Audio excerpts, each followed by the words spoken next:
3.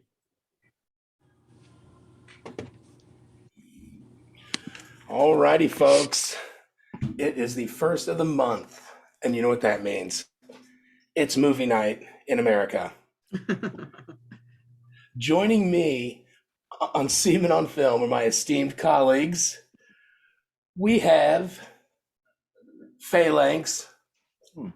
Hello. Herschel, welcome. Hello. Aegis, thank you for showing up today. Yeah, good to be here. And the gruesome twosome, representing the Pacific Northeast, C and Anchor. Whatever. How are you guys doing? Good. They're in the Or Pacific Northwest, I'm sorry, Northeast Pacific of Northwest. The Pacific Northwest. Yeah, the Northeast of the, yeah, you get it. All right. Northwest of the Puget Sound. They're over in Everett. Bring attention to it. Our geographical location doesn't really matter, so that's why I let it go. All right. Created So today, we're going to be doing Raising Arizona. Nicolas Cage, personal opinion, I think it's Nicolas Cage's best flick ever. Can we start with why? Are you gonna get into why you chose this movie and all that stuff? Oh, yeah. Of course. I spun on a wheel. It was 1980 through 1989 free-for-all. So it was an pick anything movie.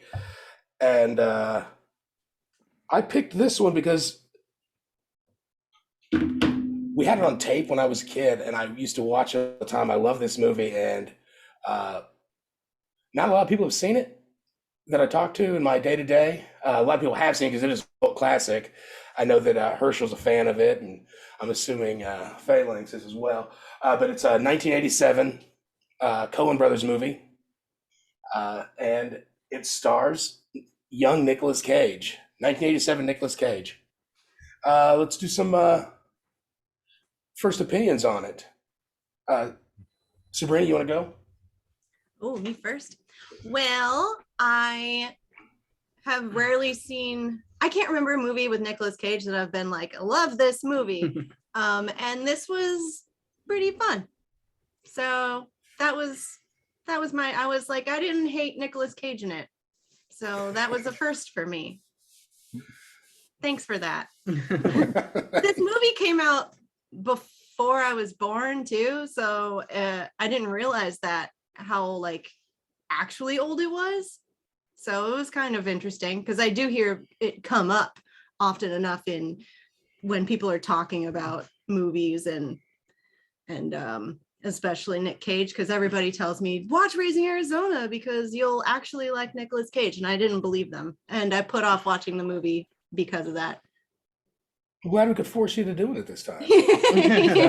Yeah. Nice. It was under duress, but you got it done. So, But I got it done. Andy, what about you, man? Well, it was my first time actually watching this film. Oddly, had never seen it before. Was aware of it, but never saw it. I guess it was a little bit different than kind of what I was expecting. So it was, I don't know, like, it definitely wasn't bad by any means, but like I think I was expecting a little bit different movie premise or something exactly. So I didn't properly enjoy it. I think if I watch it again, I'll fully appreciate it for its comedic stylings. So admittedly, you've watched this movie only once this month. Yeah. Okay. We'll see if that plays into as this conversation goes. Oh, it will. Herschel, what about you, man? So, I absolutely love this movie. I am a Nicolas Cage fan and a Coen Brothers fan. And this one, it was on Cinemax, like on a constant loop, 87, 88. And I think I watched it every time. And I was at the right age. You know, I was, 14, 15, just giggling the entire time. So absolutely love it. I agree. It's probably top 5 Nick Cage movies. So yeah, just absolutely can't say enough good about it. I doubt Phalanx is gonna feel the same way. because he has a Nick Cage hate. But yeah, this is definitely a top 10 movie for me overall. It's in your top 10 list. Okay. Damn. Okay. Chris, go ahead and do your thing. Yeah, I agree with Herschel. Really, this is when I didn't hate Nicolas Cage, and for him to say top 10 on his all-time list, that's pretty deep for him. But top 5 Nicolas Cage for sure. Just in the past 5 years, 513 movies, so that's a lot. It's a lot to get up there. So yeah, for sure. Yeah, with me, like Herschel's right. That time frame when you only had one HBO and one Cinemax channel, it was on there quite a bit. And I watched it then, and I probably hadn't watched this movie in 15, maybe 20 years. And I watched it. It was a good reminder of like, I didn't know who the Coen brothers were back then. I didn't know their style back then. I do know it now, and it's great. You know, I appreciate it more now because I know who the Coen brothers are, and there's a goofiness to their movies. You know, it's kind of like a charming goofiness, and Nicolas Cage was very charming in this movie. And I always thought Holly Hunter was great. Randall Tex Cobb's role in this movie was just absolutely perfect. And I just sent that picture to all you guys saying, hey, was this Joe, you know, a few months getting out of the Navy? There is a similarity there, but now I see it was Herschel. As we see the beard. Yeah, this movie here, it's not in my top 10 all time, but it definitely is a favorite of mine whenever I watch it again. My daughter watched it with me because I make her watch all goofy 80s movies, and I like how Sabrina, every show, somehow likes to throw in her youth amongst the group. You know, has to remind, I was born in the year 2000, so I haven't seen any of these movies. I am 1 year younger than this movie. I was born in 88. It's not Definitely a great choice, and I loved watching it again. Yeah, I agree. Like, it seems like all the good Coen brother movies. Well, I like them. I like pretty much all of them. And yeah, I can see where back in like '87, people were like, I don't know what this is. You know, what's going on here? You know, I guess they'd already had one movie before this, but you know, as the movie's aged, it's become more of a cult classic or whatever. But Adam, Yeah. First thought, friend. I'm a 90s Nick Cage stan and a Coen brothers fan. And I thought I knew what the Coen brothers were all about, but this movie kind of threw me off. It seemed a little different. Maybe I don't know what the Coen brothers, maybe I'm not as big a fan, or I know as much as I thought about, but I don't know, something about this movie threw me off. But it was still a very good movie. The dialogue and the scenes and everything were great, and I enjoyed it. Was this your first time seeing it as well? Yeah. Okay. You went through your entire naval career and never watched this movie. Yeah. Good deal. All right, so I guess I'll just start off here, and you know, feel free to jump in, as you know, in case I gloss over something that you know you want to hit and just scream it out. So this movie opens up being narrated by H.I. McDonough, played by Nicolas Cage. I just want to throw this out there right away before I forget about it. Nicolas Cage's face throughout this entire movie is so dumb. He has the dumbest expression, and he holds it for, what is this, an hour and 45 minutes or something? I mean, he just looks, I can't really explain how stupid he looks, but it's perfect for the character he's playing. You know, the wacky hair, all right. So anyway, H.I. McDonough is classified by the state of Arizona as a repeat offender. This guy loves to knock off convenience stores. It's his prime source of income, his main source of income, and he is obviously not very good at it.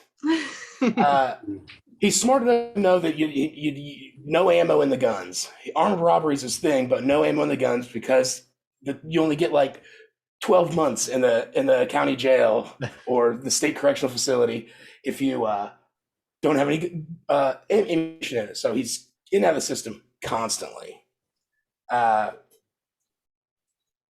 During his repeated visits into the county, into the sheriff's office, getting booked into jail, getting his fingerprints, he runs into the beautiful Edwina, played by Holly Hunter. She goes by Ed for short. And High is instantly head over heels for this woman. What is it? What's he referring to her as when he first meets her? It was a full desert flower. You're a little desert flower, Ed. And she's just a booking officer, and turn to the right. Gotta get his smoke shots, and she keeps repeating. And there's a guy in the background that cracked me up every time. Like, get his profile, Ed. Don't forget to show the tattoo. So he as he's in and out of the sheriff's into booking before he goes back to prison and then commits another crime and goes back into booking, he learns that Ed's fiance has left her for another woman. And fiance is her way of saying fiance. People are all country Arizona folks. So they have hilarious accents and all that. But Hey. High vows right then and there that he will be back. And if her ex-fiance has anything to say about it, he can come find him down at the state pen, and they'll work it out. Eventually, High gets out of jail again, and this time he goes back to Ed without being drugged in there by the police, and he asks her he gets on one knee and proposes, and they eventually get married. So you have a convicted criminal and a local booking sheriff's deputy that have just now gotten married. Instantly, she wants to start a family because there's so much love between High and Ed. Ed wants to immediately jump in and have a child. And it's a little bit more difficult than anticipated. So they've resorted to ovulation cycles and everything else. And then High's left this life of crime behind him. He's gotten a job working at some machine shop, like just drilling holes into sheet metal for a living, making no money, but at least he has the love of Ed when he comes home. And an honest job. And an honest job. That's really all he wanted. So good so far. He was fabricating parts for Christine. That's right. Ed races home one day and makes sure that she lets High, and she's in tears, she's torn up, and she's barren. She cannot have children. She is absolutely crushed. High obviously is too, because he wants Ed to be as happy as possible. He knows that bringing a critter along, in his words, will make her happy. They go to a second opinion. I really liked this line. The way High is like narrating this whole beginning scene here is really like poetic. I don't know, like the way like the words he uses. But one that really stuck out was when he gets the second opinion from the fertility doctor, and he's dressed in a suit, like he's about to go to a job interview. Like they're dressed to the nines for this thing, and the doctor explains what's going on here, and High says. Her insides were a rocky place where my seed could find no purchase. Mm-hmm. I thought that was so funny.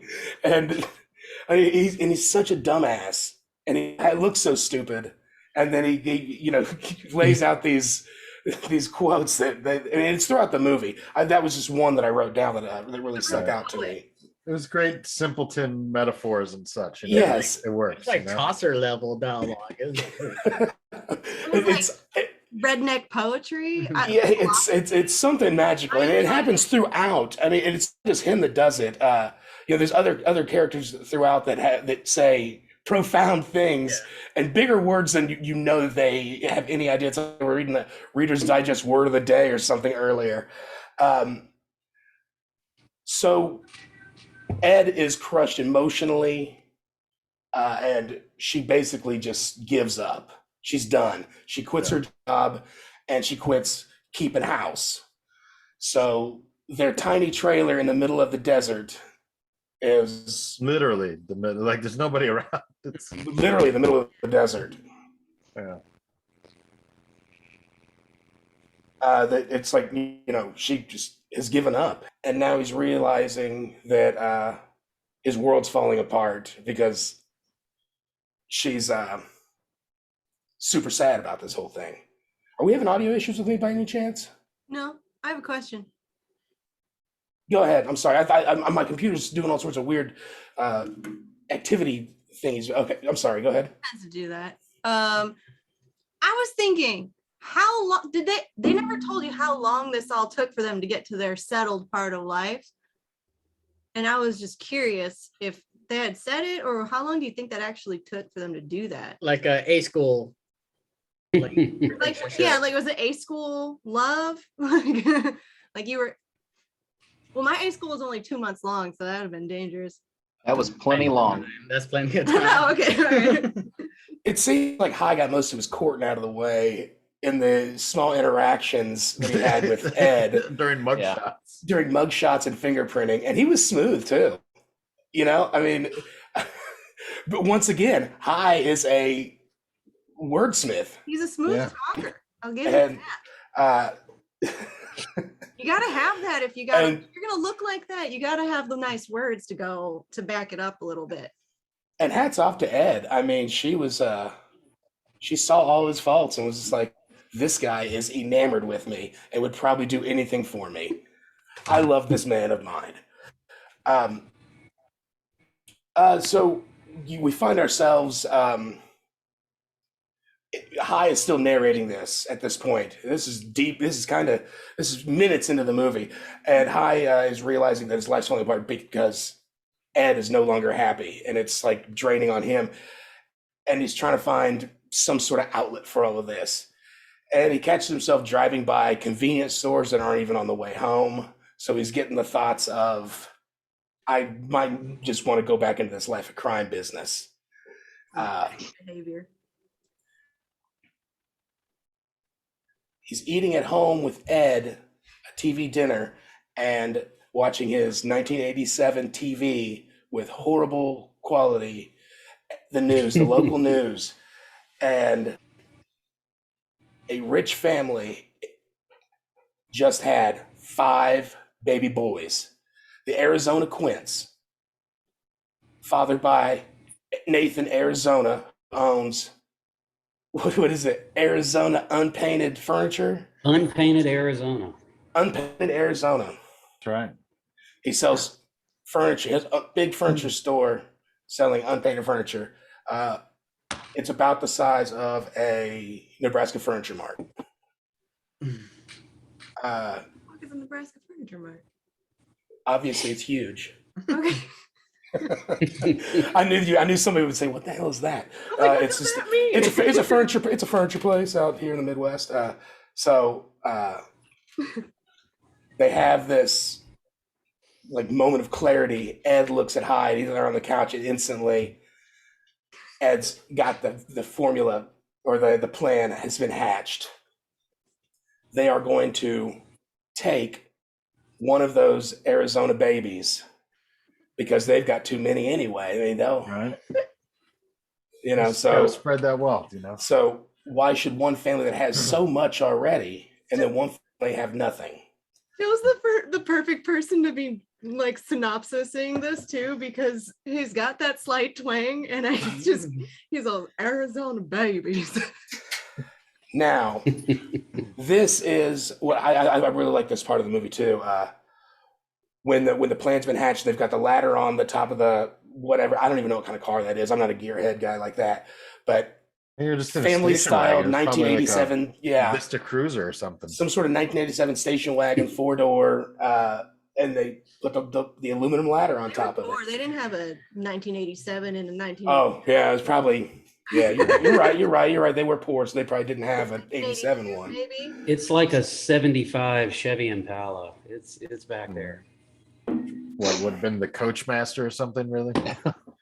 And as they take off in the night to go get one of these Arizona babies In Arizona, which is, in Arizona, that's when From the Arizonas.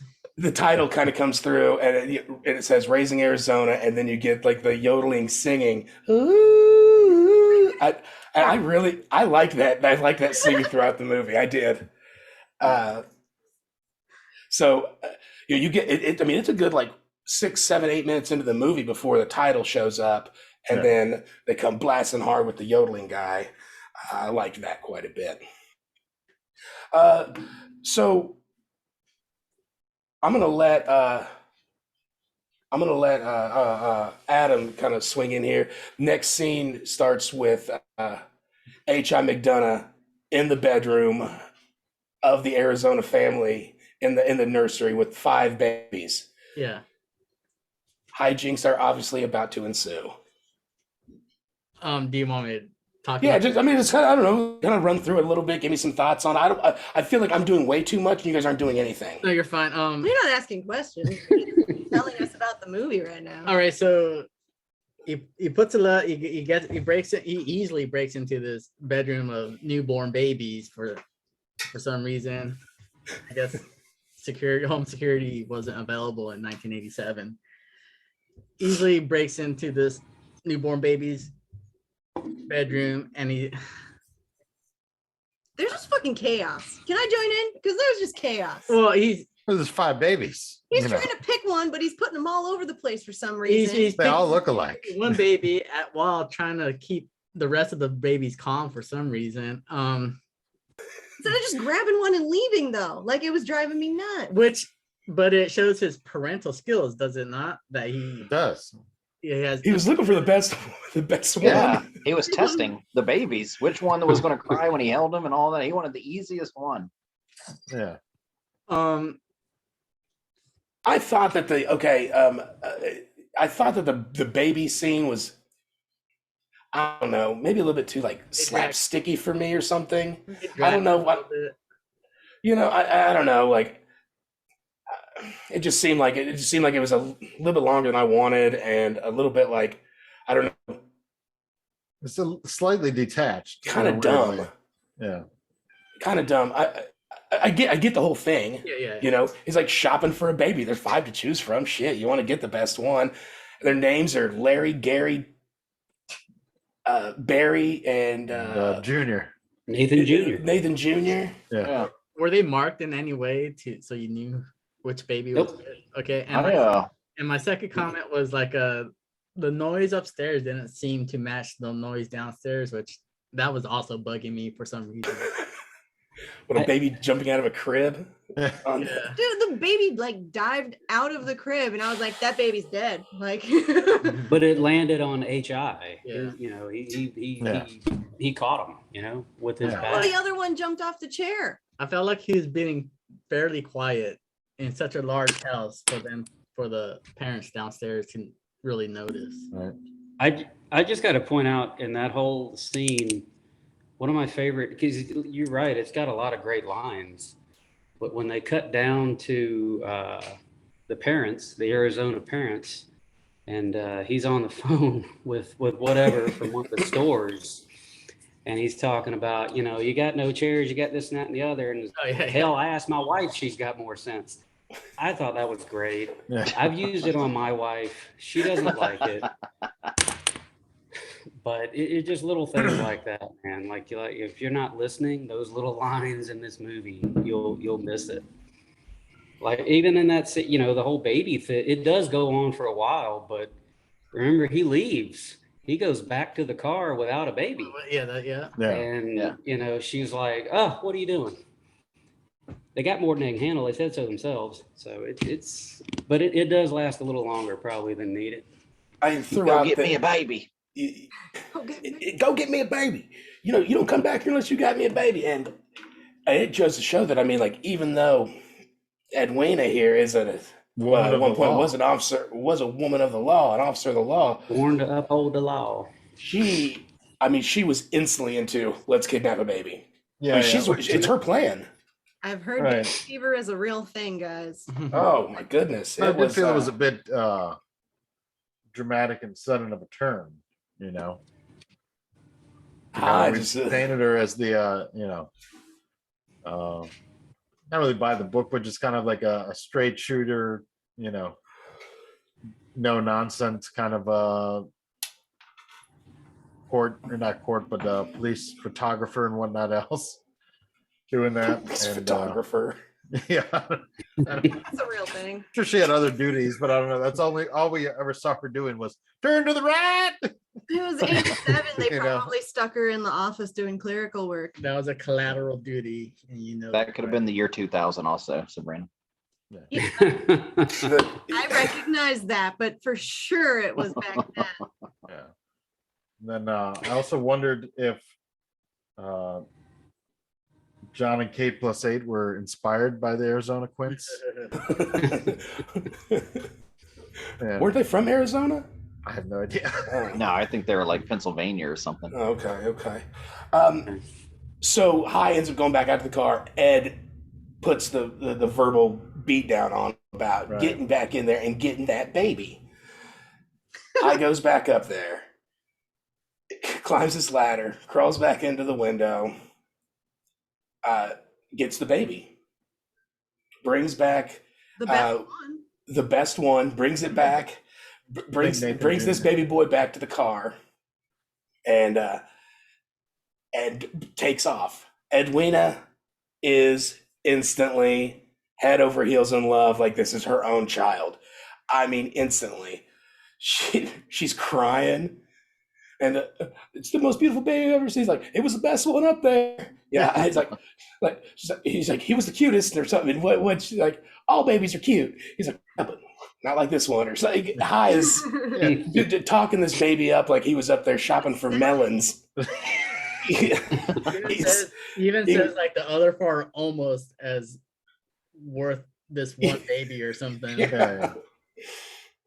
So, she is crazy about this, and she's in tears. She just loves him so much. And let's head back to our trailer.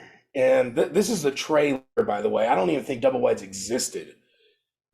I don't know. I don't. This is a tiny trailer home. Let's talk about trailers in the 80s for a moment, because you're from Kansas.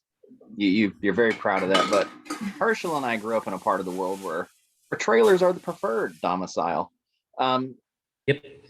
With the baby thing, it didn't seem We like didn't have to parents worry of about newborns hurricanes. weren't really concerned with what was going on, like hearing all this thumping and shit go upstairs, right? They were just like, they're fine. And I was like, how old are the babies? How old were they supposed to be? They're crawling around and shit. Yeah. They're pretty fast too. Like they've been doing this for a good year. But The babies definitely were not newborns. No, Yeah. So I in the looked it up, and trailer, they were like a year and a half to 2 years old almost when they were filming these. yeah. In the trailer, they're sitting on this, they have a furniture set. My dad got a trailer after he and my mother divorced.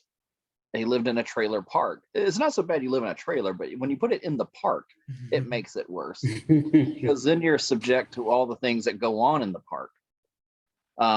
So my dad lived, and he had the same exact living room set, which was very popular in the 80s. The old oranges, the brown, the beige with it's like wagons and shit, Herschel, if I'm not Right? mistaken. It's very southwestern. Weird shit. And I did take offense to the fact that they were using southern accents in this movie when they're in Arizona. Yeah. And I was just like, nobody talks like that there. Because my daughter brought it up to me, and she's like, what's with the accents if they're in the Arizona desert? I said, I don't know. I guess all dumb people have that accent. I'm not sure. But I just wanted to point out that my dad lived in a trailer, same exact living room set. And at that point, he probably did look a little like high, leaning on that couch with that wife beater on. And furniture, that was one of the first. I said, "Oh my god, I think I remember that shit." and and then the exclamation of, "Are you kidding me? We got us a family here." Yeah. That was also a good line. But yeah, it was a great line. The how do you pick a effort, baby? the effort that they put into the homecoming was pretty badass too. Welcome home, baby. Welcome home, son. The banner and the then home. go ahead, Herschel. No, all I was going to say is the homecoming is great. What did kind of throw me a little bit is, as they get back home and he's trying to work up the courage to go back out to the living room, and he yanks the centerfold out for inspiration to go back out to the living room. Oh, he has to do that quick double take. He did a weird thing. I was wondering. Okay. Had to do a quick double take on it. It was, when he and it's like, okay, now I can go greet my family. I got this awkward boner. I can go greet my family now. No, like he specifically turned to a specific page so that he could put it in the mattress for some reason. Like he got it ready to the page that he was that's because later. That's all the other pages were stuck together. Yeah. That's kind of how that works. Putting it on an article, that way it looks like he was reading it and not looking at it. Yeah. Just like, just in case. As we all do. The jokes. Why ain't you breastfeeding? Yeah. The tour he gives Nathan Jr. Birthed out of the earth already. Yeah. Haven't got there. The tour he gives Nathan Jr. Which, by the way, they don't know if the baby they have is Nathan Jr. Yeah. It was like Nathan Jr. I think. I guess. Yeah. I guess because it's 5 quints. But yeah, it was the running joke too, which kind of worked out. Yeah, and it's brought up several times. Even the dad's like Nathan Jr. I think. So he's showing him like around the house, like the TV where we watch sports and other educational videos or whatever. Like, not enough to. He says something. He's like, and it's just. I don't know. It was really funny to me with the the kitchen. Those you don't lose your appreciation for the finer things. Yeah, that's right. It's a pretty solid little go around there. I mean, the tour, like when he was doing it for the kid, it seemed like something that a new time dad would do. Like it was just goofy enough. So he was like, "What do I do with this baby? I've never talked to a baby before." Like it read true to me because I've seen grown men deal with newborns, and and the ones that are kind of okay at it will at least try to talk. So that made sense to me. It was real cute. This is about the time that Edwina admits that she's scared. She tells Hy that she's scared. You would think that she's scared because they just kidnapped a baby. Yeah. But she's not even like that. Doesn't even like register on her give a shit meter. She's more worried about being bad parents than being. She cares. It just goes. It's just a crazy little insight again into Ed, the love of H.I. McDonough's life, and her pursuit or whatever for. That was. I mean, like, she's like, I'm watching. I'm like, she's like, I'm scared. Hi. He's like, for what? And like, she's like, what if we're bad parents? I'm like, shit, man, you guys just kidnapped a fucking baby. It's 1987, so I mean, like, I don't know how hard it is to catch a criminal. I'm sure there's tons of unfound kidnapped babies. I don't know. All right, so. Well, picture time. It was. You didn't really find them back then until that damn John Walsh got involved. Son of a gun. Putting pictures up all over the TV. Yeah. All right, so they do their first family portrait. That it's obviously horrible, but it's kind of funny because I don't think anybody has a really good first family portrait. Maybe I don't really know about the idea of the perfect ideal family, but it's kind of like not that. So that evening, while HI and Ed and Junior, we'll start referring to the baby as now because no one really knows what they're going to name the baby. It's not Nathan Jr. anymore. They got a kidnapped baby. Cut to a rainstorm right outside of the prison in Arizona, the state penitentiary. It's raining like crazy, and the ground starts to open up, and some arms shoot out, and a screaming, hoot and hollering man comes out, dripping in what we can only assume is some sort of magical Arizona sludge that looks like what came out of a sewage pipe or something. I guess they did say they hit a sewage pipe, but I mean, there's a lot of like, it's gross. I wouldn't be screaming with my mouth open coming out of there. Look at it was going in his mouth. Sure. It's John Goodman. Comes out of the earth, hooting and hollering, reaches back into the earth and pulls up by his foot. Another guy, I'm not even gonna pretend to know the actor's name because I forgot it already. William Forsythe. There you go. It's William Forsythe, and he pulls him out by his feet from the same hole that he emerged from. Obviously, John Goodman is a friggin' powerhouse in this movie because, damn, that's huge. He pulled out a full-grown man by his ankle. These two unsavory individuals are Gale and Evil. Is that how you pronounce his name? Evil? Evil. They are brothers. Evil, something. Yeah. They are brothers, and they are old associates of H.I. McDonough's while they were in lockup. I did kind of gloss over that they do show their faces. And Gale is also another one of these guys that's very, very good at speaking. Yeah. He very poetic in the way he says things, even though he's a big hulking guy that had what looked like diarrhea hanging off his face. A manipulator in his own right as well. Yes, very good at manipulation. Very good at manipulation. And his brother is about as dumb as a post. So, can I comment on a couple of things? Yes. The prison break scene, is it was this film Shawshank? Shawshank, the book or the movie, or both? I think it was definitely pre the movie. The movie. Definitely pre-movie. I think probably pre-book too. I think. And obviously, okay. And my second comment is obviously the breakout scene had to do with some type of birth, right? John Goodman comes out normally, and he pulls out Evil. Is that the after? Oh yeah, Evil's preached, yo. We've always called. There's always been a joke. You call like somebody that's dumb, like you're probably born feet first. Okay. I was just wondering. Oh, really? That is a saying. Well, kind of. Not real. I don't think it's a real saying. If you're born feet Kansas first, mottos. No, get out of here. If you're born feet first, you're dumb. No, I really enjoyed it. It felt like it was definitely meant to be a metaphorical birth of some sort. But I just wanted to know what the reverse birth was, what it was leaning towards or trying to say. But that's all I got. I can see that being I think maybe just their rebirth into society. But the reverse birth means something. I just don't know. I want to know what that meaning is. I'll look into it. Yeah. Look up hilarious jokes.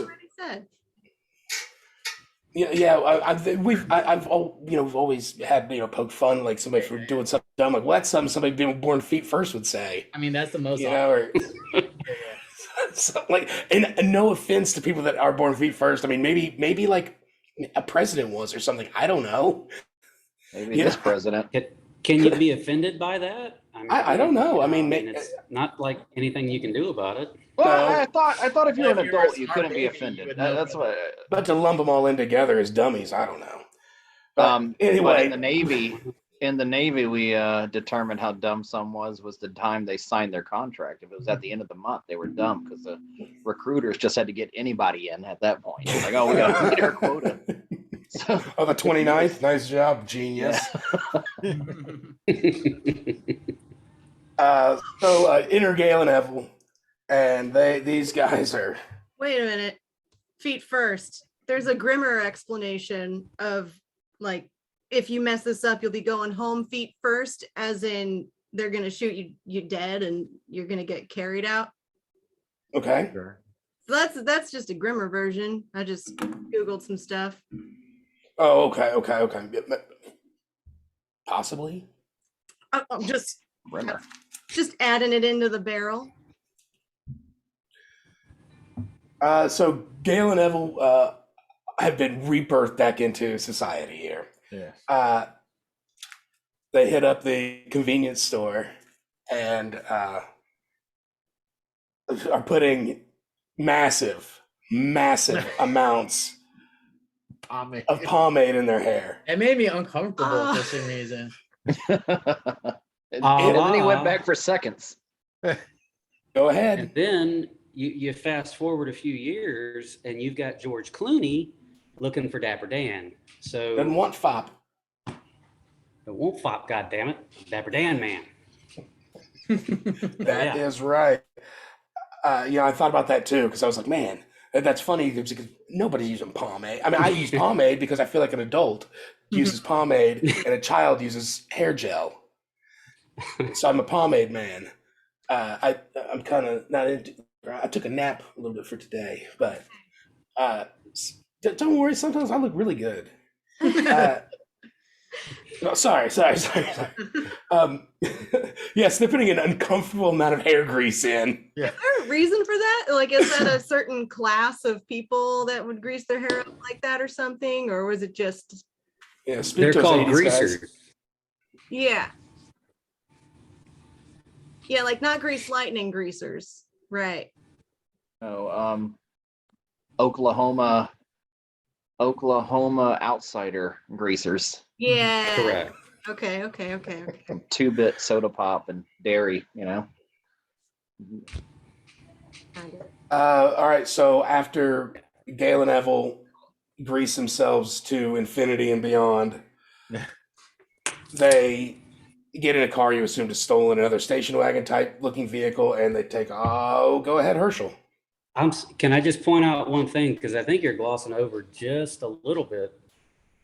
He opens the door and he's like, hey, car's out there. And John Goodman asked him, what is it? Station wagon. Looks nice.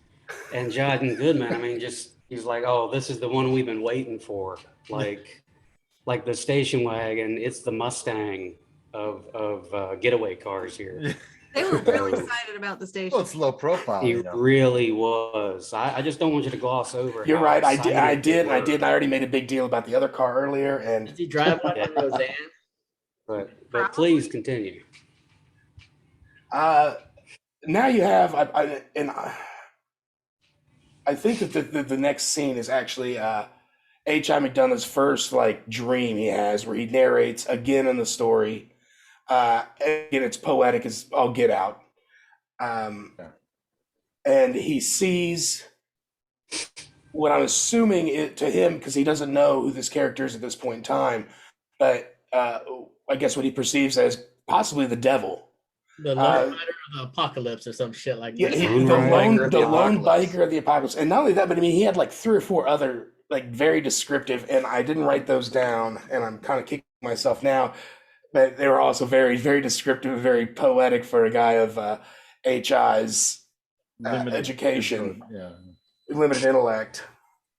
But you see the lone biker of the apocalypse, played by Randall Tex Cobb. For those listening that don't know who he is, you might remember he was in the first Ace Ventura. He was the guy that Ace Ventura was kicking the package for UPS down the street and brought it in there. If you haven't seen any Raising Arizona, you've probably seen.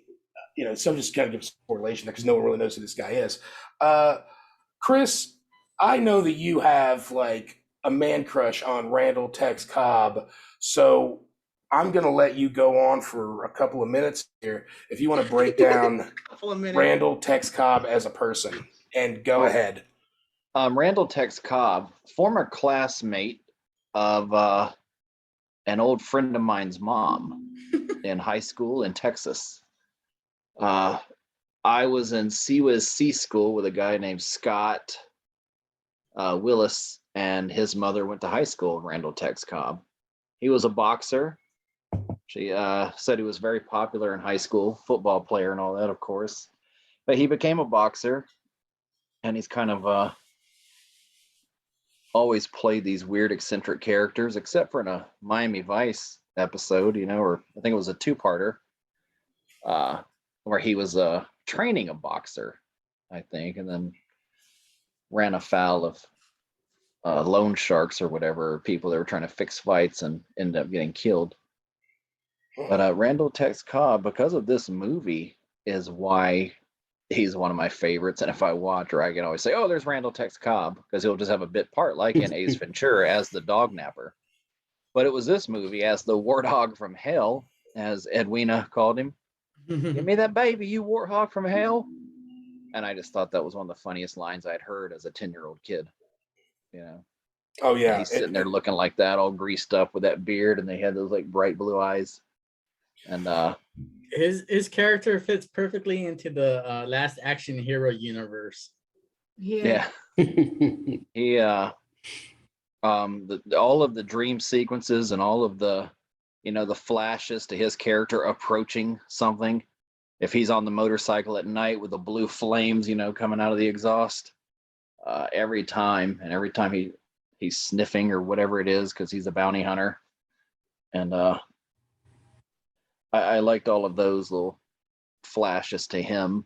It was kind of like setting up who is this deadly character and what's he going to do when he finally becomes part of the movie, when he actually he's in the scene to find this baby. And then once he gets there, he has this nice soft voice when he's talking to old Nathan, Arizona. Oh, he does. But that's where I took the picture, I think, Joe, of on my TV screen and sent it to you guys. In his dream sequence, he is. They're laying down. Exactly what this guy is. Yeah. Like as a kid, when I saw this movie, as a kid, and we had it on tape, like we didn't have the cable stuff like you guys had. We had like seriously like 5 channels, and you had to like click it.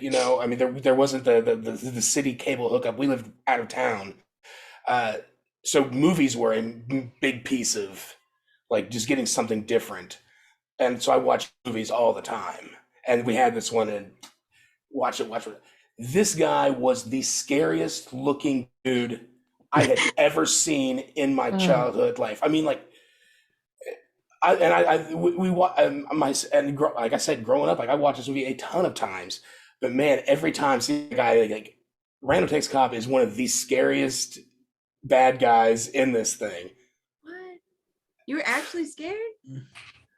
If I saw that guy in real life, I would be scared. Yes. Oh yeah, real life. He was greasy and was smoking. I'm assuming backwoods. I don't even know. He was almost in blackface. Yeah, he had. I was like, this is dangerous. He looked tough. It looked like his chaps were always bleeding or something. Like he just cut it off the back of no reason. The weird hair on his boots for some reason. Yeah, his chaps were like freshly cut. It looked like antelope. Somebody collected drain hair and just dried it and just stuck it to him. It was disgusting. Scariest looking dude ever. But with and Chris, for some reason, thinks that I look like him, but my people have said my father does kind of resemble him. My dad used to have long hair, though. Yeah, it's kind of Road Warrior. Yeah. Character looking kind of a guy. He's got the crossed guns on his back, basically. Yeah. I think the thing I just watched him in recently was it was a movie about them going to go rescue a guy in Vietnam. I think it was like Uncommon Valor. Patrick Swayze. It was like a Gene Hackman, Patrick Swayze movie in the early '80s, and Randall Tex Cobb was in it. And Sailor. He was Sailor, yeah. And he was quite the martial artist in that movie, beating Patrick Swayze's ass. He laid a good kick on HI. Later in the movie, but so whenever he does that, that's really him kicking. He knows martial arts. He is a kickboxer and all. Kickboxer. Oh, cool. Yeah, a big guy like that, you don't think so, but very nimble. I was super interested in his character, and felt like you didn't know he was a real thing outside of HI's imagination until he showed up Yeah. in Nathan's room. And then I was still like, wait, is he real? Because When you first introduce him, you're like, yeah, bzzz, and I'm it's like, got the, oh, HI just having a nightmare about him being a bad dad and failing, and then he's all on his own and all that kind of shit. And so that's HI's picturing his failed life and his loneliness and whatever nonsense, and he's got to do that instead of do the family thing. But then he shows up and I was like, oh, this is a whole separate character somehow. I'm really confused.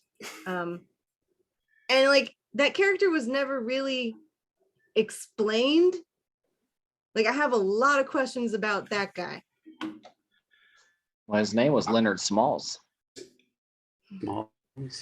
I'd like to see Former a IT2. spin-off movie based on Leonard Small's origins, because he's like the baddest dude ever. He sees a rabbit, he throws a hand grenade at it. Yeah. He shoots a defenseless lizard off a rock with a shotgun going full speed. I mean, he's crazy. Yeah. This guy lights cigarettes on whatever he thinks appropriate at any given time. I mean, he's a manhunter. He's not even a bounty hunter. Yeah. He doesn't even refer to himself as a bounty hunter. But yeah, when you first see him here, I mean, he's just like a formation in High's mind here. Yeah. So anyway, High wakes up, and then we have awkward breakfast scene. Or I'm sorry. Wasn't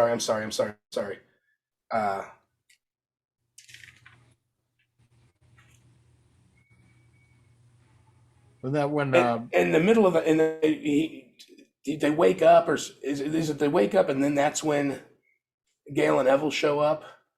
Yeah. So They're knocking on the door saying they're the police.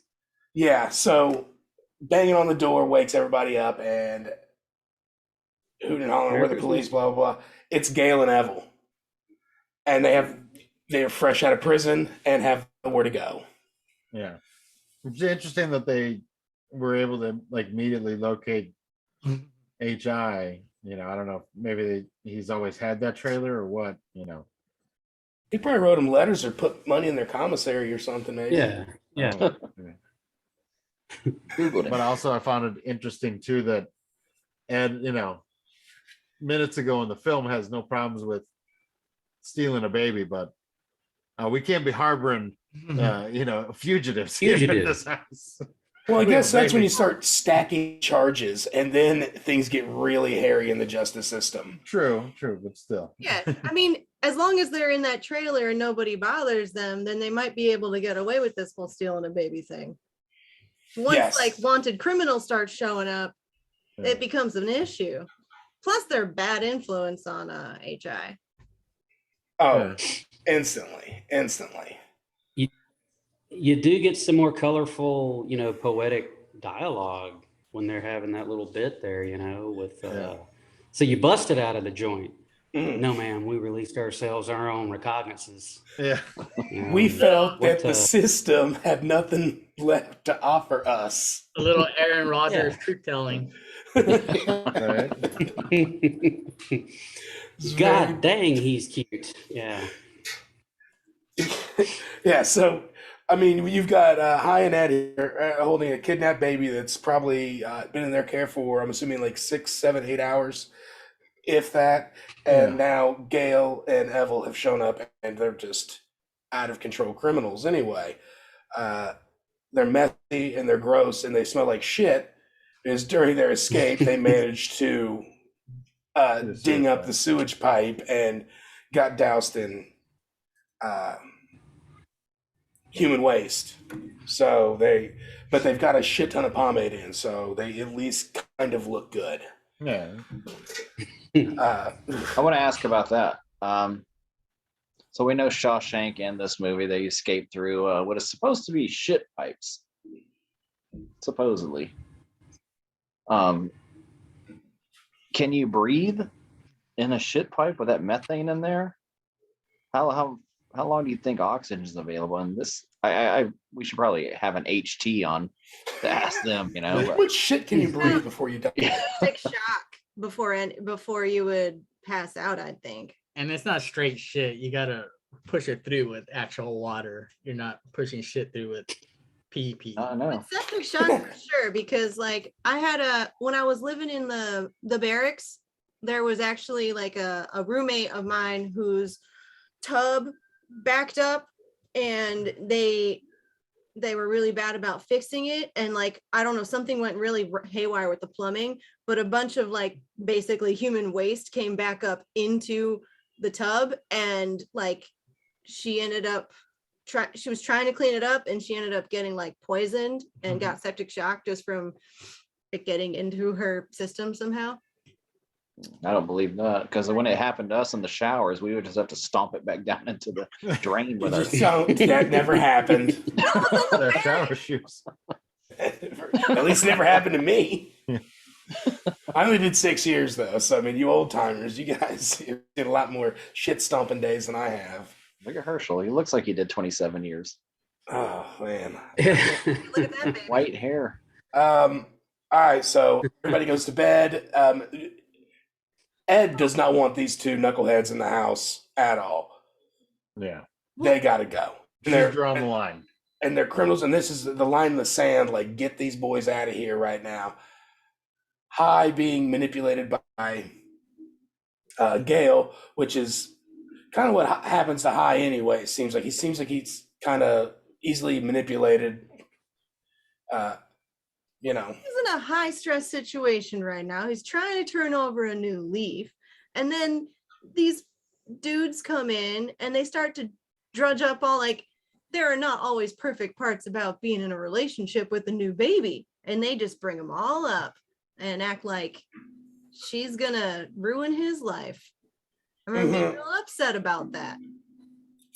yeah, and High is starting to Like, see you gotta that give a couple slip people away. in order to settle down and do all that shit. You got a kidnapped baby to raise. It's time to start acting responsible. Also, you can kidnap a baby, right? She has scruples. She's okay with this part of the breaking the law, but not this part.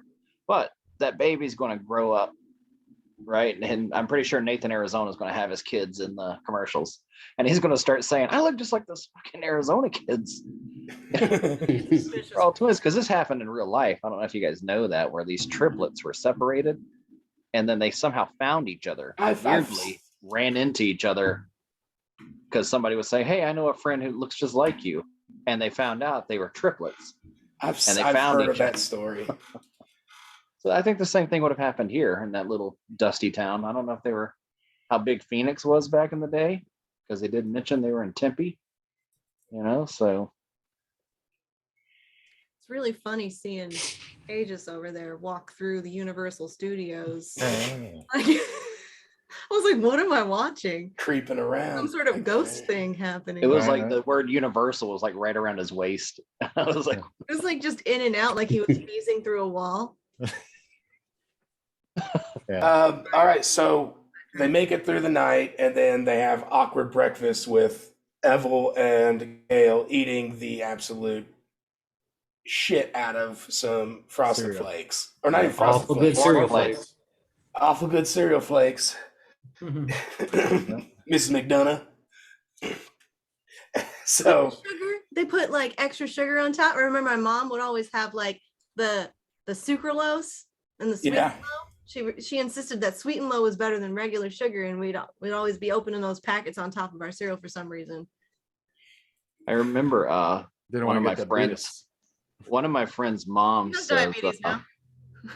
he said, one day you boys are going to find out the difference between sugar and sweet and low. We never knew what she meant till we got older. And then you got kidney stones. We always had a lot of times had the unsweetened cereal, and so you put a spoonful of sugar in there and like that. We had that a lot. It was kind of a disappointing childhood cereal wise. Like, Yeah. you guys, I mean, come on now, y'all. Like, you got kids. Um, We need the sugar. I don't know. But I've always been kind of Adam's- bitter towards my parents about that because, but I mean, yeah, took a spoonful of sugar and you ate your cereal. These two guys are eating this thing like they've never eaten cereal in, well, I guess it has been months because they've been in jail. You get cereal in jail. That's some basic ass food, right? I feel like, Cornflakes, you know, it's, especially, I think. 1987, it's gruel. yeah, just slop. I got cereal when I went to jail. There you go. All right. Yeah, but All right. Adam. you remember being underway. How quickly did the good cereal disappear? And then you were left with 3 just plain hours Rice into Krispies the or CNN. whatever. Like, Special K or whatever. Right. You know? Yeah, we're all eating fucking Smart Start and fucking Yeah. Mucilix or whatever. That was And, the quickest thing I learned. Goddamn Adam, grape you're- nuts. Yeah. Did Please you grab ever a eat pizza. Kaboom as a kid? It was the fruit Yes. flavored clown faces, and the moment milk hit them, they just started just tearing apart. The clown faces are tearing, and it tasted like what did it taste like, man? Like Herschel, when it mixed with the milk, kind of like Malox, maybe. So it's like not even real Malox. It's like that crap you get that was off brand that would be at the Yeah. gas station. Yeah, And it was just disgusting. It was And- disgusting.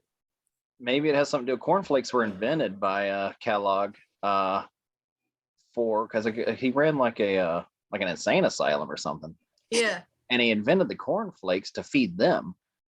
And then somebody in my trivia group said that cornflakes they were hoping that would keep them from having sex and stuff, that they were used as like a saltpeter type thing. And There's an entire Drunk History episode about this, and Luke and Owen Wilson play the Kellogg brothers, and I recommend you all find it because it's hilarious. It's pretty because fun. I remember I told him, I said I've eaten corn. I think every time I've eaten cornflakes, I've gotten laid.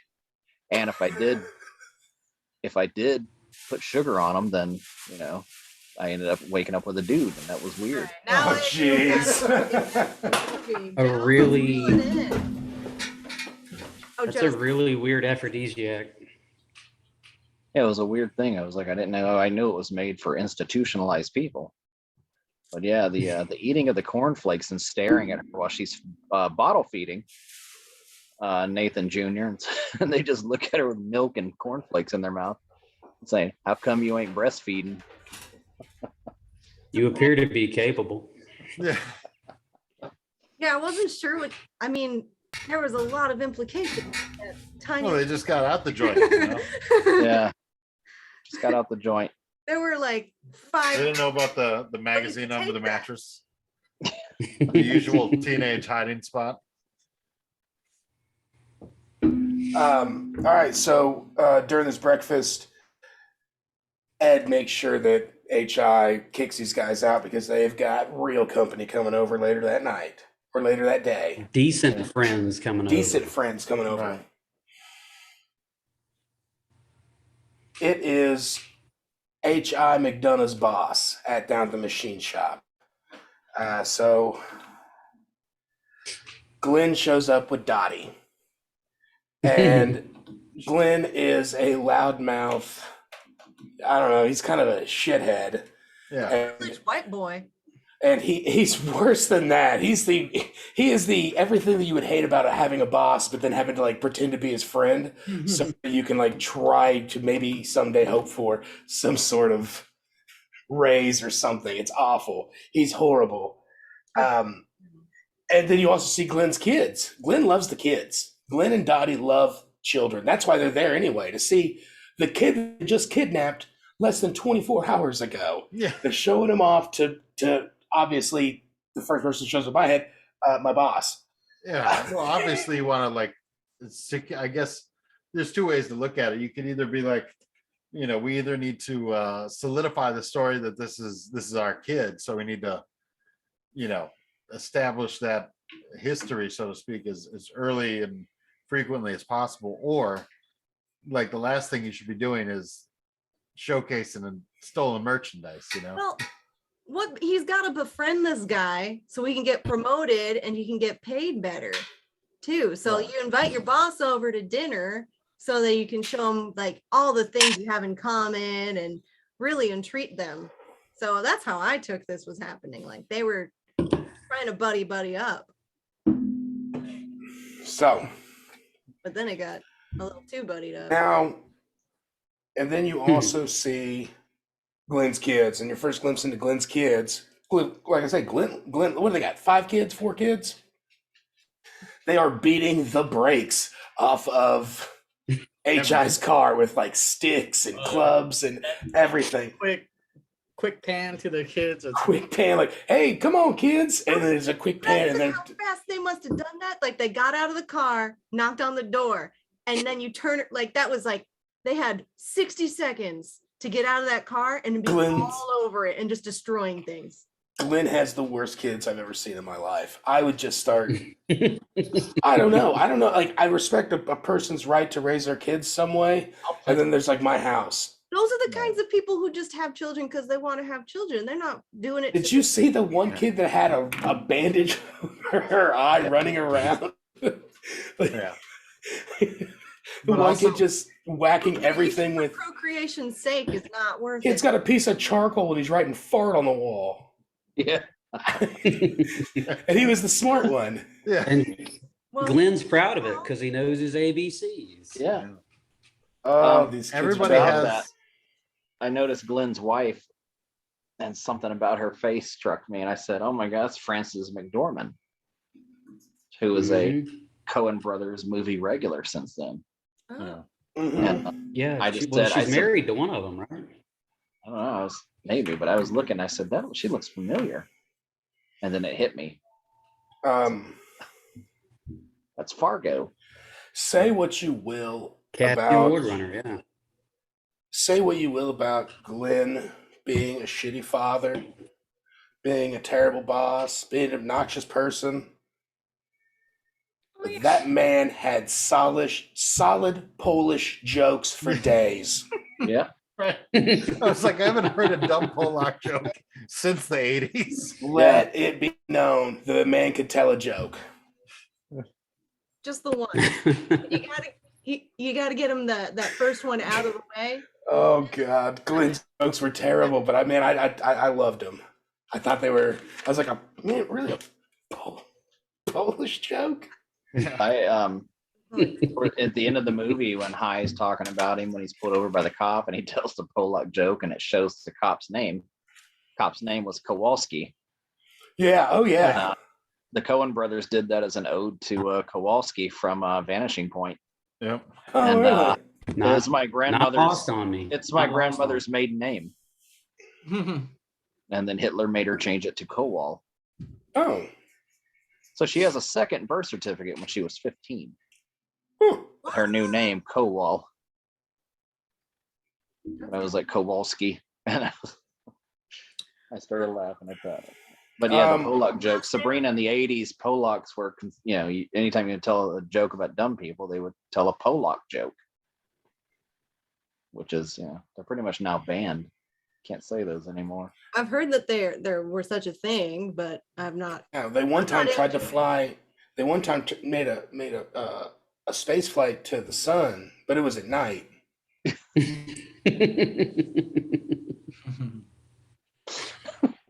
Those crazy Polish. Yeah. I want to say the origination for all of that was in one of the wars they were charging the tanks with horses or something, and I think that's where it started. Yeah, there was something like that. All right, so anyway, Glenn is there and his kids are acting like friggin' heathens.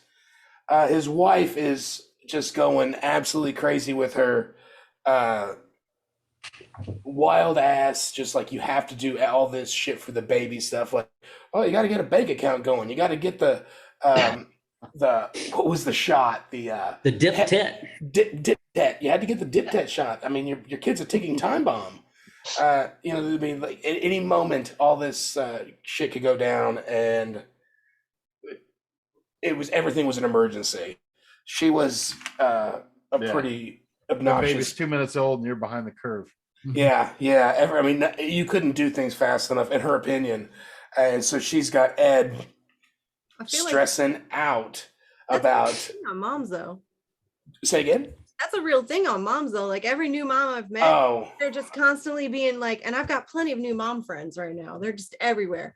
But they're Shit, all Adam. constantly being bombarded with other people's advice telling them Opinions and you got to be doing this and this and this and this and this, and all of them will singularly tell me that every other mom is driving them nuts, and it's kind of hilarious. So that was true too. and she's dropping all this shit, and High's just over there sweating. Like, dude, I drill holes in sheet metal. I get like they're no dip tests. This baby's fine. They're in his head. I mean, he's got to be thinking like, I don't have any money. You're not working. I'm drilling holes in sheet metal, and now you want to think about starting a bank account for a baby for orthodontics and college or whatever the other reason was. So High sweating. He's starting to realize the real stress, I guess, of parenting and being a good parent, not just being, supporter, like clapping for your kid, Yeah. but also supporting like financially for a new family. And High is not prepared whatsoever for this. But this is 87 too. You could work at like a grocery store and not have your wife work and be able to afford all sorts of stuff. Yeah. So I don't know, but I mean, I'm under the impression that he's a low-skilled labor guy that has a criminal record a mile long and doesn't make shit for money. But factory work pays real well, honestly. Right? So My I mom mean, did it's a that for a union long job, time. right? Like after my mom got felony charges, those are the only people that could hire her. And she made great money there. And they gave you all the overtime you wanted. So anyway, while he's doing this, he has some alone time with Glenn. H.I. McDonough. They take a small walk through what I'm assuming is High's backyard, but I mean, like I said, he lives in the middle of nowhere, Arizona desert. So I mean, he's just walking through cactus and some sort of palm trees, and he's kind of spilling to Glenn, like not satisfied in life, and kind of spilling out to him, and Glenn is a monster piece of shit still, by the way, and Just in case is letting him kind of like emotionally dump on him for a second, and then uses that and is like, dude, I know how you feel about being in a rut and all that kind of shit, and he's like, what do you think of Dottie? Glenn's wife's name is Dottie, and H.I. being the lovable scamp that he is just like, oh, Dottie's great. I don't get where you're going. He's like, well, Dottie thinks you're cute, and he's like, he's like, and I'm inclined to think the same about Edwina. And H.I. does not like it when people fucking say things about Edwina that might be misconstrued as disrespectful. That is the love of his life, and does not take kindly to that. And then Glenn lets him know, like, he's talking about wife swapping. He's talking about swinging, man. Swinging. Yeah. Now, In case he wasn't a big enough piece of shit. in case you already didn't like Glenn enough, now you find out he's into swinging, which, I mean, I guess whatever. I don't know. The reason I say that is because there's, I mean, I'm assuming there's a shit ton of people that live that lifestyle. But this is 1987, where to find people that are into that lifestyle, you had to jump in like Glenn. And you figure that only a giant piece of shit would be like, hey man, let me bang your wife. And so, I mean, it fits in perfectly with Glenn being a giant piece of shit, but also hats off for having the sack to like be like, hey, I'm trying to open up to this whole new lifestyle with other people that I know. How do I find these people? We have the internet in 2021. So I mean, finding a person that also wants to swing probably isn't as tough as it was in 87. You had to have awkward moments with your friends. Okay. And then You got to shoot your shot. You got to shoot your shot. But yes, Glenn is gross and his jokes are terrible. I had a crush on Holly Hunter. she did. There was something about her in the movie Crash, and of She's course very cute. The Firm. But if you watch her now, I don't know if you guys watched the show Mr. Mayor. It's pretty funny. that it? It's a Tina Fey type. It's Tina Fey. She's the producer and writer, but it's Ted Danson as the mayor of Los Angeles. She was a senator in Justice League. What's that? She Holly was, Hunter. yeah. Yeah, Oh yeah. but yeah, you know, The Firm. She was great too. Oh, she was. So I can see where. I just saw her all of a sudden. I was like, oh yeah. So when Glenn brings this up about wanting to have sex with Holly Hunter, Edwina, Ed, HI flies off the handle and punches him right in the face and tells him to keep his hands off his wife. Right. Glenn, terrified of H.I. McDonough, takes off, runs face first into a tree in the middle of the woods. I'm assuming that's what breaks his nose. Yeah. You find out later Glenn did break his nose, and High is probably losing his job. This is not good news for the guy that just had a dinner filled with, we need to buy this, we need to buy this, we need to buy this, we need to buy this. And the urge to strike again is starting to get on to High.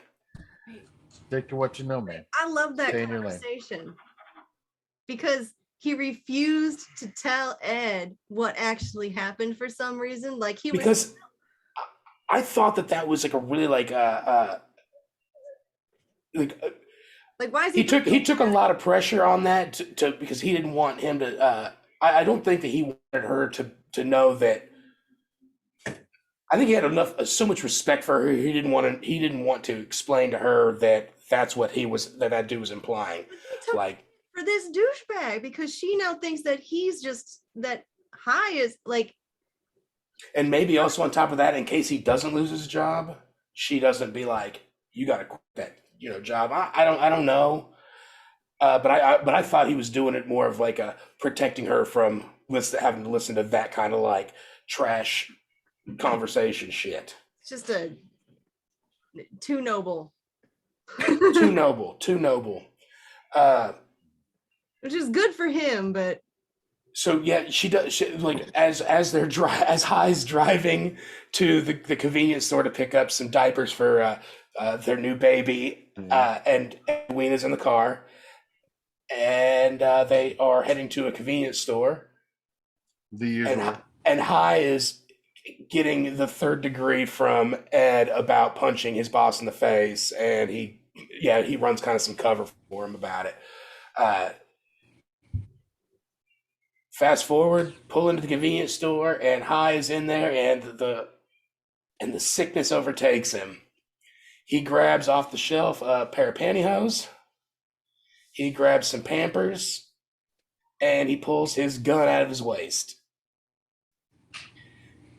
Pops the pantyhose on his face, and walks up to the clerk there, who's reading the latest issue of Jugs magazine. Yeah. Jugs. Yeah. Because in '87 you could look at hardcore pornography on the job. Nostalgic. Yeah. Like, Jugs. I just kept all the magazines out front. Is that what Al Bundy? He would be. That sounds like exactly like what he would be reading. One of them, yeah. This is when I first get my first taste of H.I. McDonough being kind of a gunslinger. Did you guys? I mean, he came in there and he spun that gun around as Ed's watching through the window, and she's like, "Oh, you son of a bitch!" He's in there. Not only is he stealing the pantyhose he's wearing on his face, he's stealing a 48 pack of Huggies and like a bunch of snacks and shit. Like what he was getting a bag filled up. It's like I'm assuming he had probably the money out of the register, and God knows what other groceries he was loading up in there. And Ed sees him from the parking lot and is just like, "You gotta be kidding me. Like, this dude's falling back on this shit." And as he's walking out of this robbery, she is taking off with the baby and her, and they're gone. They drive off. the cops are showing up, and you have H.I. As H.I. is in the parking lot, sitting there, like confused about his wife leaving, and the cops showing up in the distance, the other direction. The clerk at the store pulls out a hand cannon Yeah. and shoots through the window, barely missing H.I.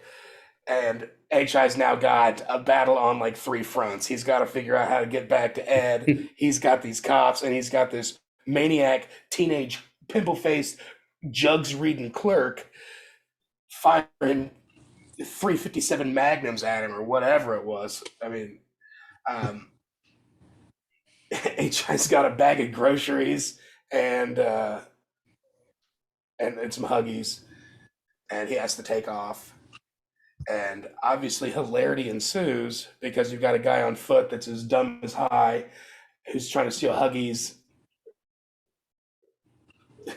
His wife's pissed. He's running through the neighborhood, and instantly the cops don't even question. They're hanging out the window of the police officer's vehicle, shooting guns at H.I. as he's running down the street, as he's running away from the crime he just committed. When we were watching it, Adam even was like, I think they're shooting to kill. Yeah, like instantly they showed up. They were just like, and it might have been because that kid was firing off rounds in the store. They were just like, we're running hot, let's go. Yeah. This robbery is super duper hilarious to me, like all of it. Nicolas Cage, besides being a gunslinger, is also really, really fit for robbery. He's running around, he's jumping through fences. Nobody in 87 locks their doors or run their houses. It's amazing. Sabrina.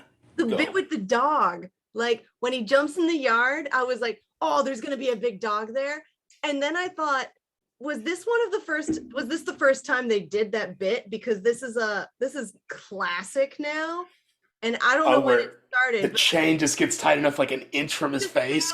Like the dog is gonna get out, and the dog chases him, and then of course this gets really weird because there's like 1,000 dogs all chasing each other. But does anybody know? Like, was this bit already established? The dog chasing the intruder in the backyard, or? It's a common trope, I would say. I just want to know, because I feel like I was like, this is old enough that it might have started it, but maybe this could be the invention of that gag. That's what I'm saying. I think it is. Could be. Because I remember when it happened in the movie, I said, oh, this is where I remember seeing this. Yeah. Because to me, like, that's so played out right now. Like, it's still funny, but it's been played so many times that I was like, everybody talks about this movie as being like the best performances ever and how great it is. And I was like, because I've seen a lot of these bits happen over and over and over again in movies after it doesn't seem as fresh. But so it was hard for me to put myself in, this is the first time I'm seeing it. So I just assumed that was like the first time this bit really happened. And I was like, oh, this was monumental for the time it came out. You know what I mean? Yes. I just loved it so much. Yes. As he's running down the street, an elderly farmer-style gentleman runs into him, and H.I. then sticks the gun in his face and tells him he needs to drive. What's he tell that? As soon as he opens the door to Grand Theft Auto this guy, the driver looks in, son, you got a panty on your head. And that shit was so funny. I thought that was pretty solid stuff, because he's still wearing these pantyhose on his face, and pantyhose always make you look like really hilarious.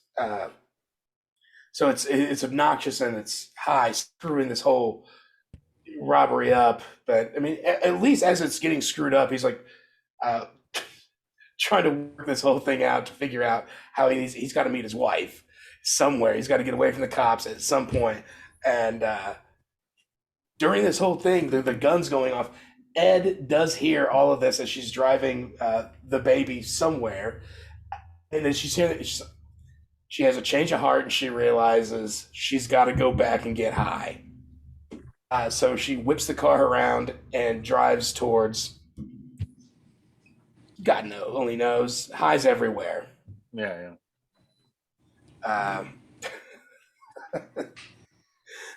Highs This running is where through- her police training takes over, though. You know, she Highs knows running exactly through what's going on. houses. He's run. I mean, he goes through the windshield. I guess was already shot out of that truck Yeah. when he flew through the or where the windshield would have been. Oh, thank you. And it takes off and runs through the house, and the cops are still going crazy. And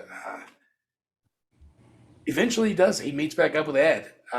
He runs out the back of another like grocery store style business, and Ed's there in the back. And as she pulls up, he jumps in. They take off. And as she's again giving him the third degree of being a friggin' idiot for Get back in the game. Yeah. getting back in the game, and also coming up with nothing, he's giving her directions. Yeah, he's like, turn to the Turn right. left here. That was my favorite. Turn right. Yeah. I mean, yeah, he's doing the other side of turn left here, turn to the right. He knew where he And was going because he needed those Pampers still. And as she's driving 80 miles an hour, running through stop signs, he reaches out the door, opens the door, reaches out, and grabs the Pampers that he dropped at the very beginning, a few blocks away from the convenience store. So mission accomplished. He did get free Pampers. We totally Yeah, this is where the scoop and grabs started. In this movie, there was a few times where you had the scoops. the grocery store when the guy just has this giant ass gun in the grocery store and is just shooting through the aisles. Like the clerk there that has a double barrel shotgun. that was ridiculous. And I was like, what is happening? He just sees a cop run into the store and he's like, well, I better get my shotgun out and just start blasting through this grocery store.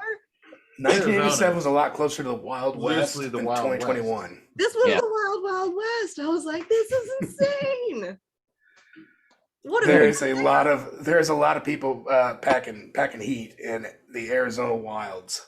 that was crazy to me. And that was just crazy. Herschel, you look like you have a gun on you right now. Show Sabrina. It's in my underwear drawer. Actually, I mean, I'm at home now. Come on, dude. What pair of underwear do you I'm wrap in around it? Indiana. Last month What's I that? went to a all ladies shooting class thing. Really? Great. Yeah. There's an Hey. armory next door to us does this Thursday night ladies night shooting. So I'm gonna get there. Met new friends? And so you Met new friends? No, I got a friend. She's pretty cool. And she was like, let's go shoot guns together. And I said, okay. Oh. I so always you thought were about thinking going of like buying a something like gun? that. Is that the thing? Well, Adam got me one for our 2-year anniversary, and I never really learned how to shoot it. It was the weirdest anniversary present Well, ever. We're getting real sidetracked. Oh. He might think- he might just be asking you to put him out of his misery. Yeah. Oh, I think Adam went off the wrong list. You're supposed to go off the traditional list, right? Did you go off traditional or the new one, the Neo anniversary list? Can we get back to the movie? You're not talking about it. We're trying to get you involved. All right, so It's a movie about, robbery happens. sharing love. Joe has a screenplay fucking in front of him. Yeah. Oh man, I didn't mean. You gotta help me out here, dude. got to do the whole movie. Sorry, dude. All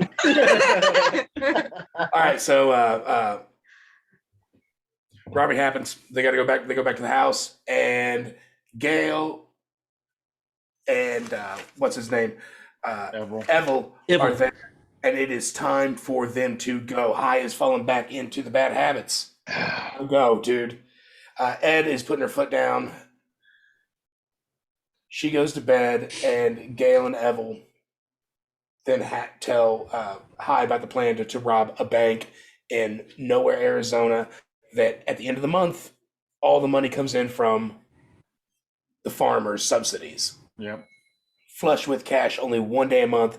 Let's go rob it. It's tomorrow. Conveniently. Very convenient. They think it's a High thinks it's an awesome idea, doesn't think it's an awesome idea. Eventually goes along with it because Gale is poetic and a master manipulator. Now you have High's second dream / the letter to Ed, and it almost seems like he is admitting to Ed that he's always going to have these. He's always going to be a bad guy. Go ahead. If I may, and it's a great sequence, and he's doing it's very, very heartfelt, what he's doing. But before we get to that point, when there's a little bit of a conversation leading up to it, there's some of my favorite lines right there when they're trying to convince him. Like, Ed is saying, "Oh, we got to take the baby in tomorrow to get it, get to the doctor," and Dibble is just immediately, "Oh, does he need his dip tip?" I mean, like it's a thing, And he was talking about financial strain and all that, and he said he loses his job, and this is still one of my favorite lines. Is, you're young and you got your health. What do you want with a job? Yeah, he does say that. Fantastic. And what is it? His hard line. Damn it, HI, the sun don't rise and set on the corner grocery. Just love that whole bit. Like everything John Goodman says in this movie, to me, is quotable. I mean, because it's redneck poetry. It's like he's narrating a wrestling match or something. It is, yes. It's very fantastic. descriptive stuff. It's amazing. I love I just wanted to throw that out there. I'm sorry. Go right ahead, man. You're right. Wait, I want to throw in that I loved how they kept taking the prison psychologist and like twisting everything around. Like they took all of his advice and used it for all the wrong reasons somehow. Yes, it was Doc Schwartz. It was the same thing in that movie, The Other Guys. Whenever they had to go after they used their guns in the line of duty, they had to go see the psychologist, and this could be a big deal. And they ended up talking about felt like a Viagra pill with a face. Know that one. All right, so the High's having this letter to Ed about leaving her because he just can't seem to get out of this whole thing. I felt that it was like he sensed that like always this like not so much maybe evil, just being like a bad person always kind of seems to find him all the time. So in order to keep everybody else safe, I gotta go. So he's gonna do the whole bank robbery with blah blah blah. Now you got Leonard that shows up at Nathan Furniture. Nathan's looking for his kid. He's got a kidnapped child, and the Satan biker is now like it's his first scene as a person, I guess, in the movie. No, Yeah, the first actual introduction. Yeah, and he shows up at the furniture store and is basically like, "I hunt men. That's what I do," and he's totally badass about it the whole time, like smoking a cigarette inside, putting his feet on the desk of Nathan Arizona, the big boss man. And what's he want? $50,000 for returning the baby? Mm-hmm. He wants 50. He wants 30,000 more than the reward is already asking, and he's gonna find the baby. And it seems that kick their butts for free. And kick their butts for free, whoever did it. Which that was pretty like lame language for such a badass. Yeah, the F word was in the movie earlier. Like it was an R-rated movie. Why couldn't he just say like the bad I don't know if it was R-rated, but I know that they said I don't know F word earlier. Yeah, it would have had to. I mean, it was probably before the PG. I don't know. Kind of really took effect. No, it's PG-13. Okay. Kick butt seems pretty Early on. low level for him. Anyways, Leonard Smalls, the demon lone biker of the apocalypse, is now on the case of finding Nathan Jr. He is going to find this kid. Disappears like Batman. Yeah, he kind of does. Sorry, Joe. Ninja smoke. Everybody else wanted this baby, right? For Yeah. that amount of money, but Glenn wanted it. Do you remember his reason for wanting the baby? Him and Dottie. Yes. Oh yeah, Glenn and Dottie did. You're right. Shit. Because you got to wait 5 years for a healthy white baby. Yeah. That was Yeah, you had to wait for the healthy One white of those- baby. so that leads Other into these kinds. next couple of scenes here where the baby's getting traded back and forth now. Yeah, so everybody kind of wants the On baby. account of something went wrong with my semen.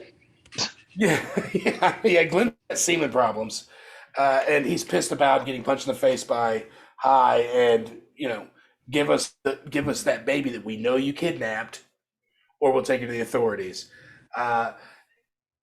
This baby is now, and now you have the biker manhunter that's definitely on the case, and High goes back, is back at the house, and he's about to go, or he's about to leave with Evel and and Gail to go rob this friggin' easy score bank. When Gail is there explaining why he wants the baby, Evel and Gail over here, and now they are interested in the gigantic reward for this baby as well, or to raise it. I don't really know. I mean, I guess what was it, to raise it as their own? I think they just fell in love with it once they had it. But they have Originally, it was the money. they have an epic fight scene. Well, when I say They'd they, make a great couple if they weren't brothers, by the way. Thought about that. I was like, new age remake, they are definitely a couple. those two dudes were so in sync with each other, man. They cracked me up. Evel grabs the little baby up, and daddy's him, and High and Gail have a fight, and the trailer is just trashed. When High gets the upper hand and he punches Gale in the stomach and doubles him over and then goes up to pound his head with both of his fists and scrapes it on the popcorn ceiling, burning his hands. That's Everybody, Good choreography. That was a great. Yeah. that had me cracking up. anyway, Anyway. remember the popcorn ceilings? It was Yeah, the all popcorn ceiling, man. Fucking worst idea ever. Eventually, Gale and Evel defeat High and take Nathan Jr. Or I'm sorry, Jr. still at this point. And Gale. now the baby's gonna be named Gale Jr. and Gale and Evel, the brothers, take them with him. Take the baby with them. And they're going to rob a bank. On the way to the bank, they decide to rob a convenience store, and again, it's another just stupid robbery. Evel goes in and just starts grabbing shit, and then he holds up the clerk in there, and it's an old ass man. And as he's talking to him, he's like, "I'll take some of these balloons. They blow up into funny shapes." Yeah. Yeah, if you unless- think round's funny. Unless you think round's funny. Is this when they're pouring coins into the brown paper bag? Well, He's just taking everything that he wants and tells him to count to 867. And I might come back later and see if you're cheating. If you are, well, yeah, or something. Yeah. He's gonna check on him. He's gonna check on him, and so you better count to it. And the old man's like, "Yes, sir." And 1 Mississippi, 2 Mississippi. Evel gets in the car with Gale, and they take off. As they get down the street, they realize that they have left. What's up? No, because that made me go, oh no, because I saw them put the little carrier on the car. Yeah, as they're loading up the car with the shit they stole, they put the little carrier. Again, put the- classic move. And I was like, is this also the first time we see this shit where you put a baby on the top? Because they did this to Matilda too. Yep. Well, this movie is what started parents they quit putting babies on top of the car like that. This movie was the start of that. Now they just leave them inside in the hot sun. Yeah. Yeah, Oh Much shit. safer. way safer, way safer. Good night. If I may, just really quickly, when they go to rob the store with the old codger at the general store there, before they get there, they're having a conversation in the car, and he's doing the sniffing thing, and I just think again the dialogue, even though we ain't, he just went and had himself a little old rest stop. I mean, Yeah. like who says, a baby just crapped its diaper? Who says he just had a rest stop? Yeah, that was Where does this come from? most polite way to say it. And I was like, Yeah. And then, Gail's reaction, yeah, well, that's natural. I mean, like, yeah, okay. So, just saying, cracks me up. Even now, seen it a million times, still cracks me up. Yes, more than like hillbilly like poetry. They these two guys rob this place and forget that they left the baby on the roof of their station wagon, and they are miles away, and then it dawns on them that they don't have the baby in the car. Obviously, they immediately start screaming in each other's face. Hilarity ensues because of the screaming that's going on. They stop in the middle of the road. the entire time. The entire time they're screaming, oh my, oh, and they flip the car around and they're still screaming the entire way back. The old man is still counting in the convenience store. He's like 759, and he's like, fuck it. Or he stands up, and as he stands up, he looks out the window of the convenience store, and he sees flying down the road Gail and Neville back towards his gas station, both of them leaning out the window. He's like, oh, they really are checking on me. As if And he just gets back down the floor. 760 hot Mississippi. They grab the baby, and they're so jazzed that there's nothing wrong. I mean, he has only been sitting on a hot Arizona street for 35 minutes. Well, maybe not 35, maybe like 20. Whatever 800 seconds is. Yeah.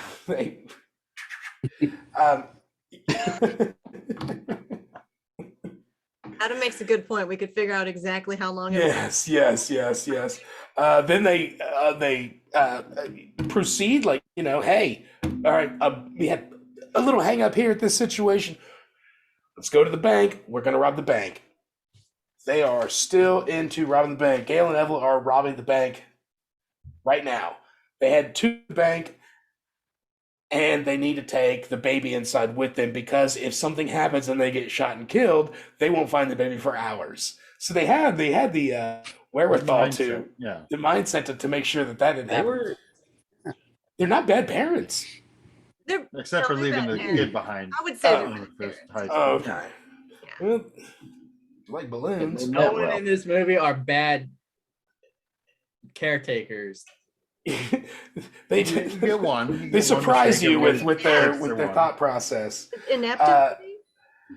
As they need to take the baby in with them. They walk in, and John Goodman starts in, and he's like, "Everybody freeze! Everybody drop to the floor. This is a robbery," and nobody moves. And everybody stands there and says it. And why is nobody on the floor? And then an old man says, "Well, son, do you want us to freeze, or do you want us to go to the floor? Because if we go to the floor, we're moving, so we're not." I don't remember exactly the. We can't get on the floor if we're frozen. This is like straight 5-year-old logic. I'm gonna be in motion. Then we'll be in motion, and we won't make it to the. And it's all right. Well, then everybody get to the floor, And then I was like, and then freeze. Once they're down, like, yeah, and then you heard him, then freeze. And oh shit, Evan, where are the tellers? Where'd all the tellers go? We're down here. They did exactly what they were told to do. You guys stand up, and it's ridiculous. They end up getting a bag full of money from the bank, and Put it she in the slips die in a die pack into the bag of money. They leave, and again, they leave the baby behind. To think you could do it one time, okay, all right. Now you've done it twice. You two are Well. morons, and they leave the baby behind, and they're so jazzed about all the money they just got, and then they realize the baby's gone, and then the die pack explodes, And they and can't see. they've got blue all inside of the car and all over their faces. They're pretty much Biggest done. Die pack ever. Oh yeah, it's huge.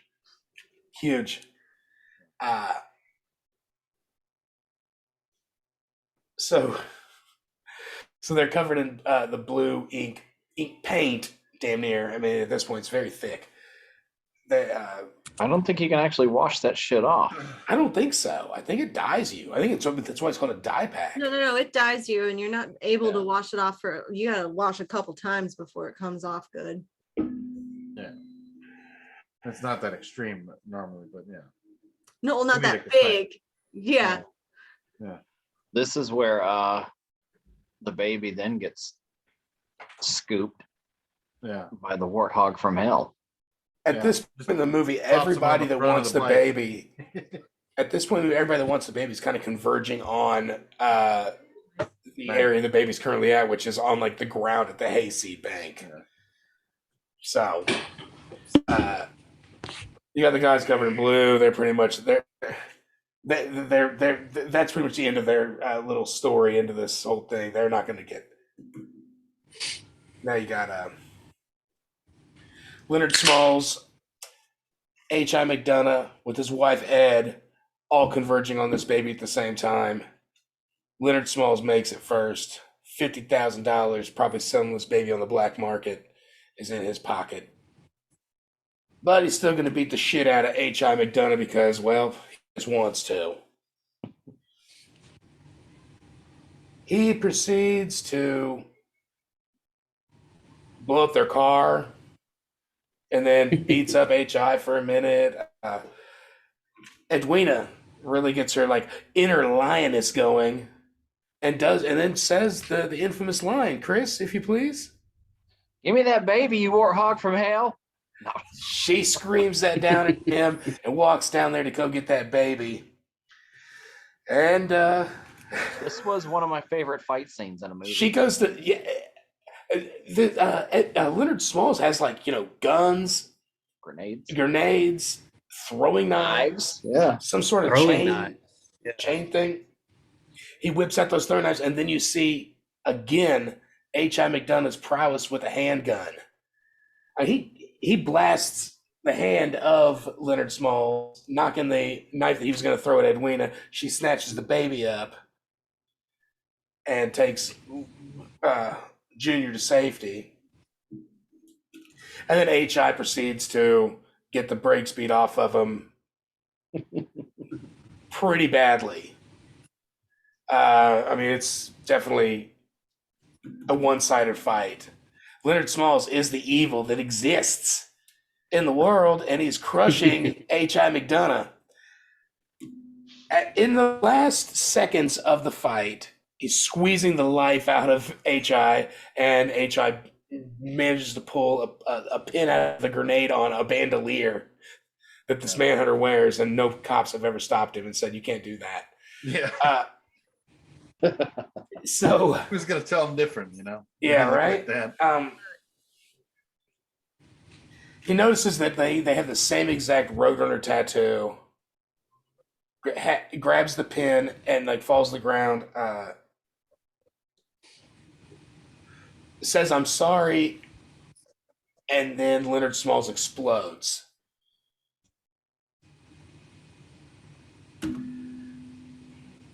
I don't. That now, please talk about that scene a little bit. I think It was a that great fight scene for sure, but it was weird. Like, there's a lot of weird things where I don't know if it's just because we're working in the confines of the 90-minute comedy, or what we're a little bit more like character development or introductions or anything would have made sense. Like, you know, um, going back to the beginning. Well, everybody knows who that is. That's Nathan Arizona of Unpainted Arizona Furniture, and everything. Like, well, fucking, we have no idea. We just saw this commercial for the first time.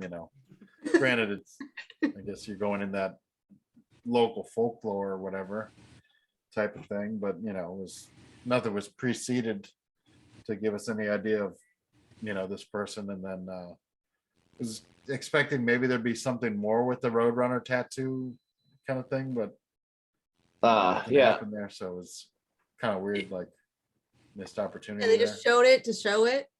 Yeah. Yeah, what kind of connection do they have? But in the movie, Nicolas Cage's haircut was supposed to be a Roadrunner haircut, like his tattoo. And the higher the stress level he was in, the wilder his Roadrunner haircut got. Yeah. Oh, that's cool. And don't want to leave out the best part of that fight is whenever the Leonard Smalls is riding down that little alley on his motorcycle and he gets met in the face by a 2x4 swung by Nicolas Cage. That was that was a good hit. I think that's a great hit. And the other one is the punch he lands on HI, and then he maintains the pose. Like, I think that's great, Yeah. like knocks him clear into the next county and keeps that Superman pose. He's his own hero.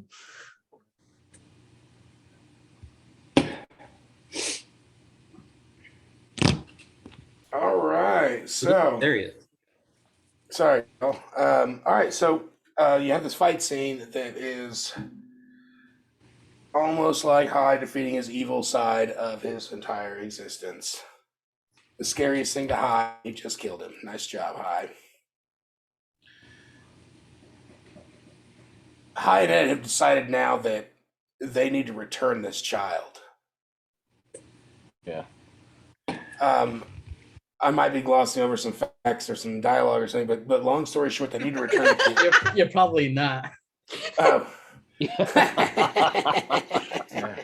It's okay to gloss over. We're just a little bit. All right. Damn, dude. You're Shit. good, man. Don't listen to the peanuts in the gallery, man. Hit it. They return the child to the Arizona family. While they return the child, Nathan Arizona, the big boss man, approaches them. He knows that they're there and begins to question them about the kidnapping or whatever.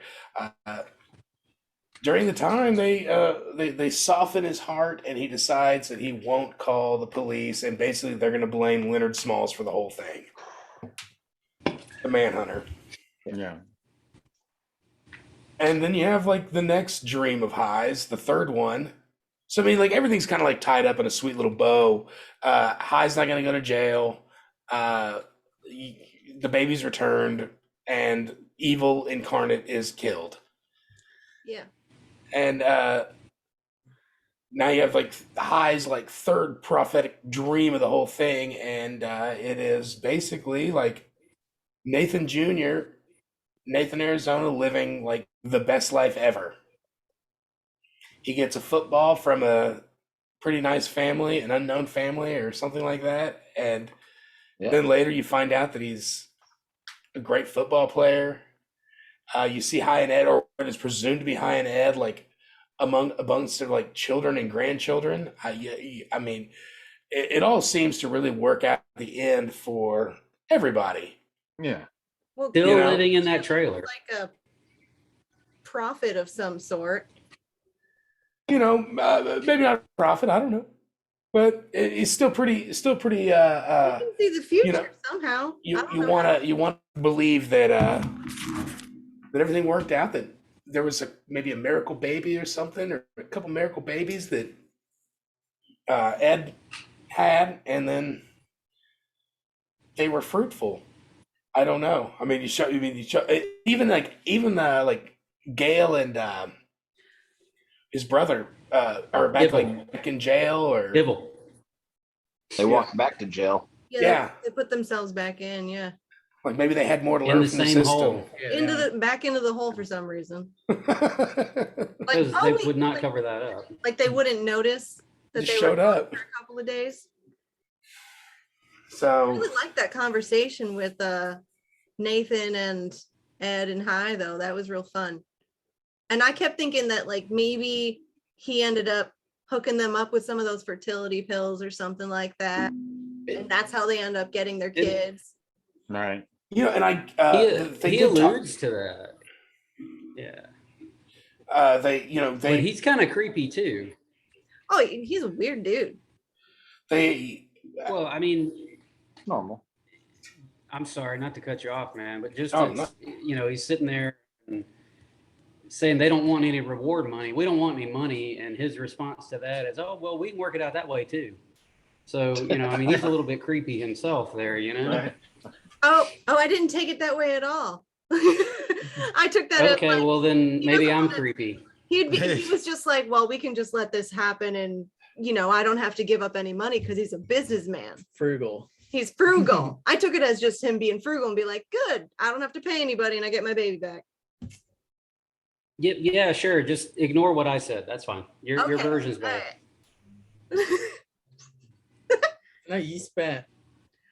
If I define your life, you spent 20-something, 30-something years thinking that's what he meant. It probably affected your life. Yeah, forever. no, You probably would have been. Is that the first new take on this that you've heard in a while? You probably would have been a wholly different man had you thought of it another way.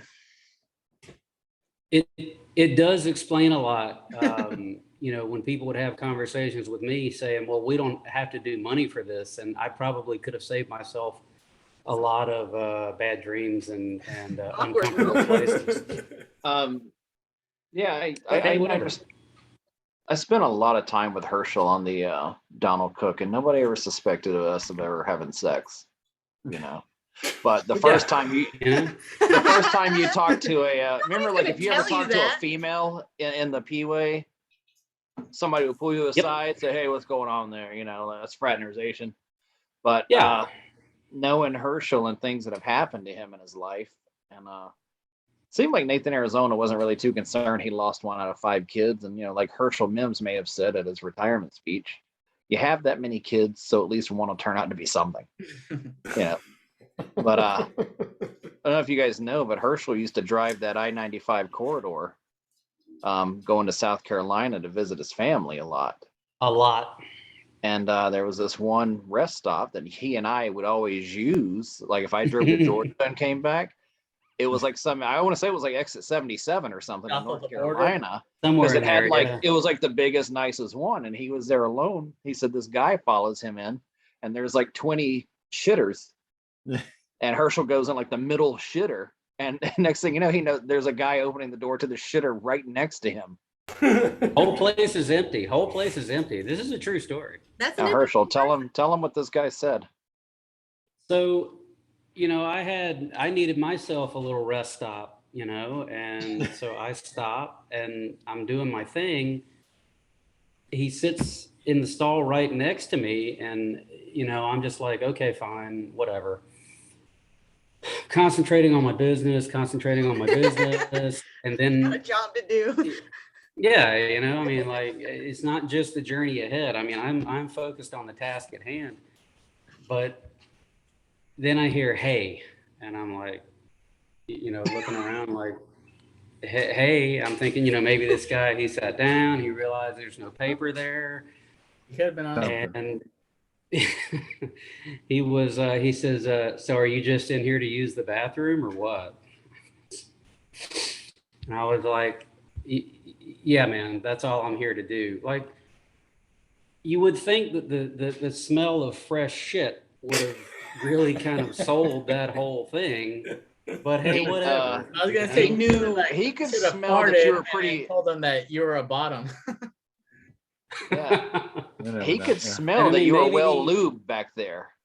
Yeah, Oh, you know, great joke. maybe there was some kind of Or it's the perfect cover, you know. some kind of something on that stall door, and I just missed it. Like, hey, if you open this door, you are agreeing. It's kind of like clicking on the website. I agreed to the terms. Terms and- The I just user didn't read license it. agreement. You went to the wrong stall. That stall was marked But some way. so then I'm like, Seabass. man, I just got to get out of here. So I do what I got to do. I got to wash my hands because I got to touch my face and car and whatnot. You're a human being. Dude follows me out to the parking lot, man. Follows me all the way out to the parking lot. And I think I needed a new set of tires getting out of that particular rest stop. You know, a little part of you But, felt pretty good about yourself, though. Yeah. It did, and it made me feel like for look once like a in my whore. life I am good looking enough to be gay. You know, you so yeah. So anyway, yeah, true story. The Or anybody the think bathhouses of the '90s. Yeah. I'm sorry. Drinking Go that- ahead, Joe. Drinking that Diet Coke, staying in shape. Look at him. I guess Do it that if we're going to the go ladies- into the next portion of this whole thing, and what do you guys like doing? Do you want to do recast first or the top fives? We'll do recast. That'd be quick. Recasts? Everybody cool with Recast that? All right, is cool. fun.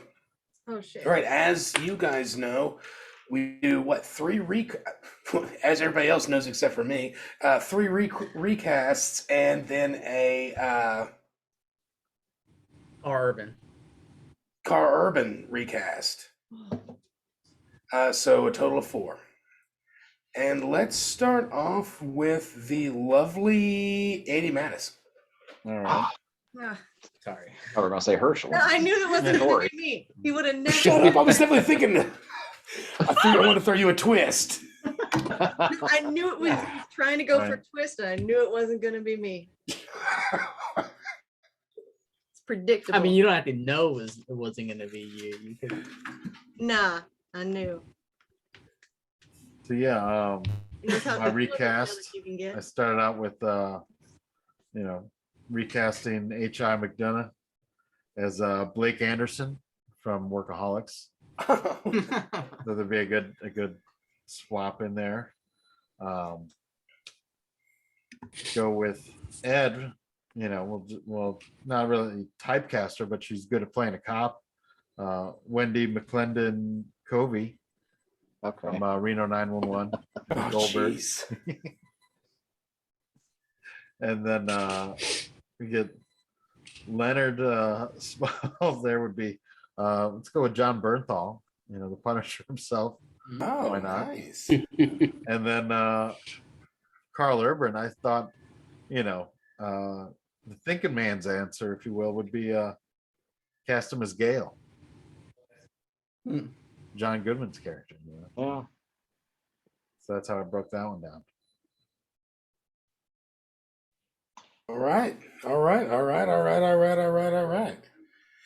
And just to show that I'm not going to bend to somebody else's will, we're going to go with Herschel. Well, thank you. I appreciate that. So, a little different. I figure we'll give him a chance to stretch his acting chops, and just take age out of it when we get there. But so for HI, I'm going to cast Chris Pine, Captain Kirk himself. That'd be Just fun. let him stretch his legs. Let him stretch his acting legs here and see if he can pull it off. He's got better hair, so he's got more to do the whole stressed hair. And then for Ed, I'm going to go with Amy Poehler because I think she can pull it off. Yeah. Sure. I think Amy Poehler can pull that one off. Yeah. For Gail, I'm going to go back a little bit, and I'm going to put Horatio Sands in there from Saturday Night Live fame back in the day. And while I'm at it, I'm going to make his little brother, Chris Kattan. And then for me, the Carl Urban piece, since he's played Dredd and, he can look rather menacing. I'm just going to go ahead and make him Leonard Smalls. So yeah, that's me, man. Yep, All right. I like it. All right. Sabrina. Hey, I got really carried away with this and recast like everybody, so I apologize. Well, I'll only do 3 and Carl Urban. Oh, but they're so good. I'll tell you what. Recast is fun. I'll give you one honorable mention outside of the 3. I'm gonna give you what I got. All right? Okay. Fair enough. So for Well, our, at least do 3 so I could add it to the list. I'm gonna do the top 3, and then I'm just gonna tell you my favorite, my recast. So for our couple, You guys make this so much. I made. difficult. Ah. Are you ready? Dax Shepard and Kristen Bell. I just went with them because Sure. this I like had as soon as I saw Nicolas Cage get into his character, I was like, oh, that's today's Dax Shepard. Like, I like it. I wrote No, Dax that's- Shepard. I wrote Dax Shepard down as well yeah. because I was thinking of somebody who could play Goofy like that. But also kind of a dumbass. Funny. He could do it. And then I was like, well, his wife is actually a great actress and also is real loud for being so tiny. So I feel like that's a good part for that. And then I made, all right, well, top 3, I guess. John C. Reilly as Leonard Smalls, because I thought that would be great. He's not quite as big, but I think he'd pull it off real well. That's good. Yeah. Because the other one, they're a duo, so I had to make sure they were working out so well, was Dwayne The Rock Johnson and The Rock as Glenn and Ethel. We don't say that. We don't say that name around here. I'm sorry. I just thought they would be really funny playing Shooting those laser parts beams at together. you. Plus they're, yeah, so whatever. So Carl Urban, I wanted him to be Glenn, the foreman. I just thought he plays all these other like real tough Yeah. dudes all the time. It would be, I bet he could play a real good douchebag. Making dumb Pollock jokes. Yeah. That'd be great. I just want to see him do that. Like I'll see him in a polo and a sweater vest or whatever. That'd be hilarious to me. Solid list despite the Dwayne The Rock Johnson. But The addition. Rock and Kevin Hart together as brothers. I'm over that combo. Damn, dude. Don't hate on the $1 million. Very angry about this. I'll tell you what. I will tell you what. The recasting as a couple instead of as 2 different individuals. Wow. Well, because I look at Good the work. big picture. I'm a big picture person, okay? I'm glad you didn't pick like Kanye and Kim. Yeah. No, I'm kidding. Nobody would ever pick that. They were But no, that's like an ideal like. Dax and Kristen are perfectly set up. I think that if they remade this movie, that you could do that. I mean, like you have the main components of the movie right there. Number one, they're already going to have an undying love that they barely have to act to get to. Right. Now you just got to do the filler of the character. Good. They're already those people. We're good. All right. Very good. Let's go with Adam. No, yeah. Let's go with Adam. Let's see who he put The Rock for. Can I just do 3 rocks? So we'll start with Ed. I recasted as Anna Kendrick, wholesome girl next door. She's super witty and funny. You don't have to explain that one. And so, Nick Cage is Nick Cage, and he's a very unique person. So you can't just replace Nick Cage. So I'm gonna have to go with somebody that's gonna complement Anna Kendrick in attractiveness and also expressiveness. And I went with Andrew Garfield. And if you saw Spider-Man, the Amazing Spider-Man, the way he was able to make moves and stuff while being hidden behind a mask and also be funny and stuff. I think those 2 pairings fit this role in a different way. I like it.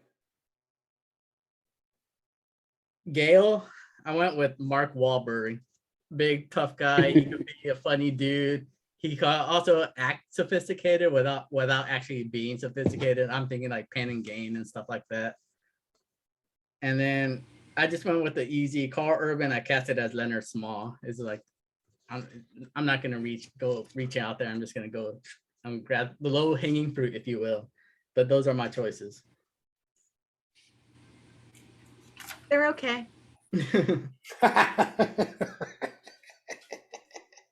Chris or Phalanx or whatever. All right. What do you got? This movie is called Raising Arizona. So I went with an Arizona actor.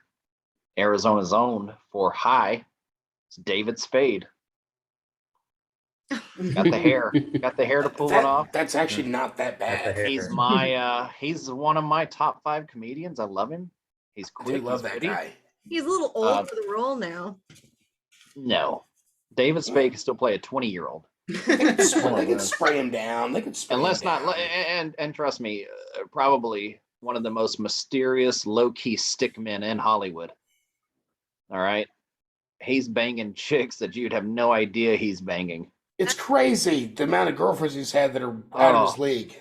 That's not a. And you don't see it all over the For me, tabloids. that's kind of like just being a creep. But you go ahead. Of course, you're a woman. All of us idolize these guys. I mean, I'm starting to look up to Pete Davidson, for Christ's sakes, you know? Jeez, it's He's terrible. women that are in his age range. So Ed, I could have went the easy route here and put Jamie Presley, but if you've ever seen a movie called Just Before I Go, a good cop scene, I put for Ed Missy Pyle. She looked good in her cop uniform in that movie. If you've ever seen it, Missy Pyle? Missy Pyle, you know who she is? What was her name in Dodgeball? Oh, I know Weird her. looking. She's cute. Blonde. Yeah, I remember her. Yeah. She'd make a good end. I like that choice as well. She's got the comedic chops, you know, Dodgeball. She's very Well, it's funny. She's super hilarious in like multiple movies. She was even in that one Soul Plane. She was funny. Calm down, Adam. I know you love that shit. I recast Randall Tex Cobb, the warthog from hell, as Danny McBride. I thought about using him there. I was like, did I want to go that route or not? I went with John. I did the same thing, but then I thought John Riley would be hilarious. And then I just thought Gail would be Carl Urban. Yeah. Because he has the hair. He could put a lot of fucking pomade in it. He's always had nice hair in every movie. Has everybody gone? Yeah. Yeah. All right, so it's up to me now. Yep. Well, I do want to say something about Danny McBride. Have you guys seen a movie he was in called Arizona? That's why it came to mind for me. Oh no. No. Yeah. I have no idea why it was called Arizona, but watch it. And then tell me. Gemstones is next on my And it wasn't filmed there either, which is weird. Yeah. Weird movie. All right. Well, I picked Chris Pine to play H.I. McDonough. Yeah. Oh, weird. Mhm. Weird. And I'll tell you, a lot of the reason is because of his character in Smoking Aces. Smoking Right. Aces, Oh. where I could just see you tossing a wife beater on him in a Hawaiian shirt, and like it would be perfect. And also age-wise or whatever, I think he's young enough to play a first-time dad and repeat offender. Almost went Ryan Gosling. Not a bad choice. For Evel, I chose Dave Keckner. Sure. I like him. Dave Keckner is the dude from He's Champ from Yeah. Anchorman. Champ Whammy. Because he's Isn't so he one of dumb. your Kansas sons also? He's on the Missouri side. Yeah. And now this is going to make it a little weird, but for the break out of jail scene, but I liked Tim Blake Nelson as Gale Oh, who- And Tim Blake Nelson played Buster Scruggs, Yeah. and he was in some other stuff. I guess I kind of like his accent and also the way like he talks, and I Right. think that he'd be able to weave together the crazy. I mean, he's also been in a Coen Brothers movie before too, and did exactly like this type of a character. Yeah. He's pretty goofy. I like him a lot, and I would never be able to recast the War Dog from Hell. I tried, and I was like, Danny Trejo? Oh, And the only reason I couldn't is because Danny Trejo's like 5'6", right? Yeah. I mean, he doesn't seem like a very big guy. I thought maybe Dime Dallas Page, Kevin Nash. Yeah. but I didn't. But he's kind of old these days. I don't think anybody'd be really scared of him. But in Hollywood, whatever. And then for Corbin, I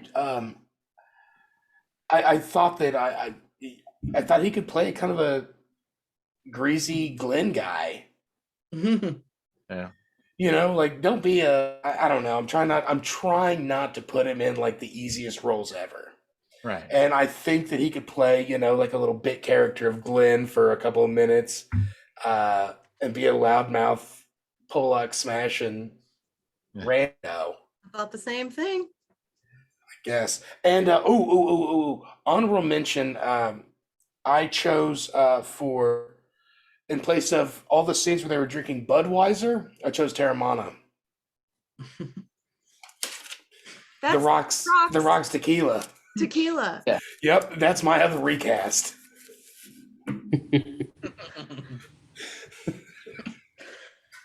Let's see what you. Oh, jeez. All right. That joke didn't hit as well as I thought it was going to. I got a couple chuckles out of Adam, so that's really all that matters to me. This is about as good as you can get out of him right now. Yeah. That's So about good it. job. All right, now we've got top 5 favorite botched crimes in cinema. Doesn't matter if the movie's based. If it doesn't matter if the movie's based on the botched crime or if it's just in the movie, all will be accepted. Let's roll. Hit it, Adam.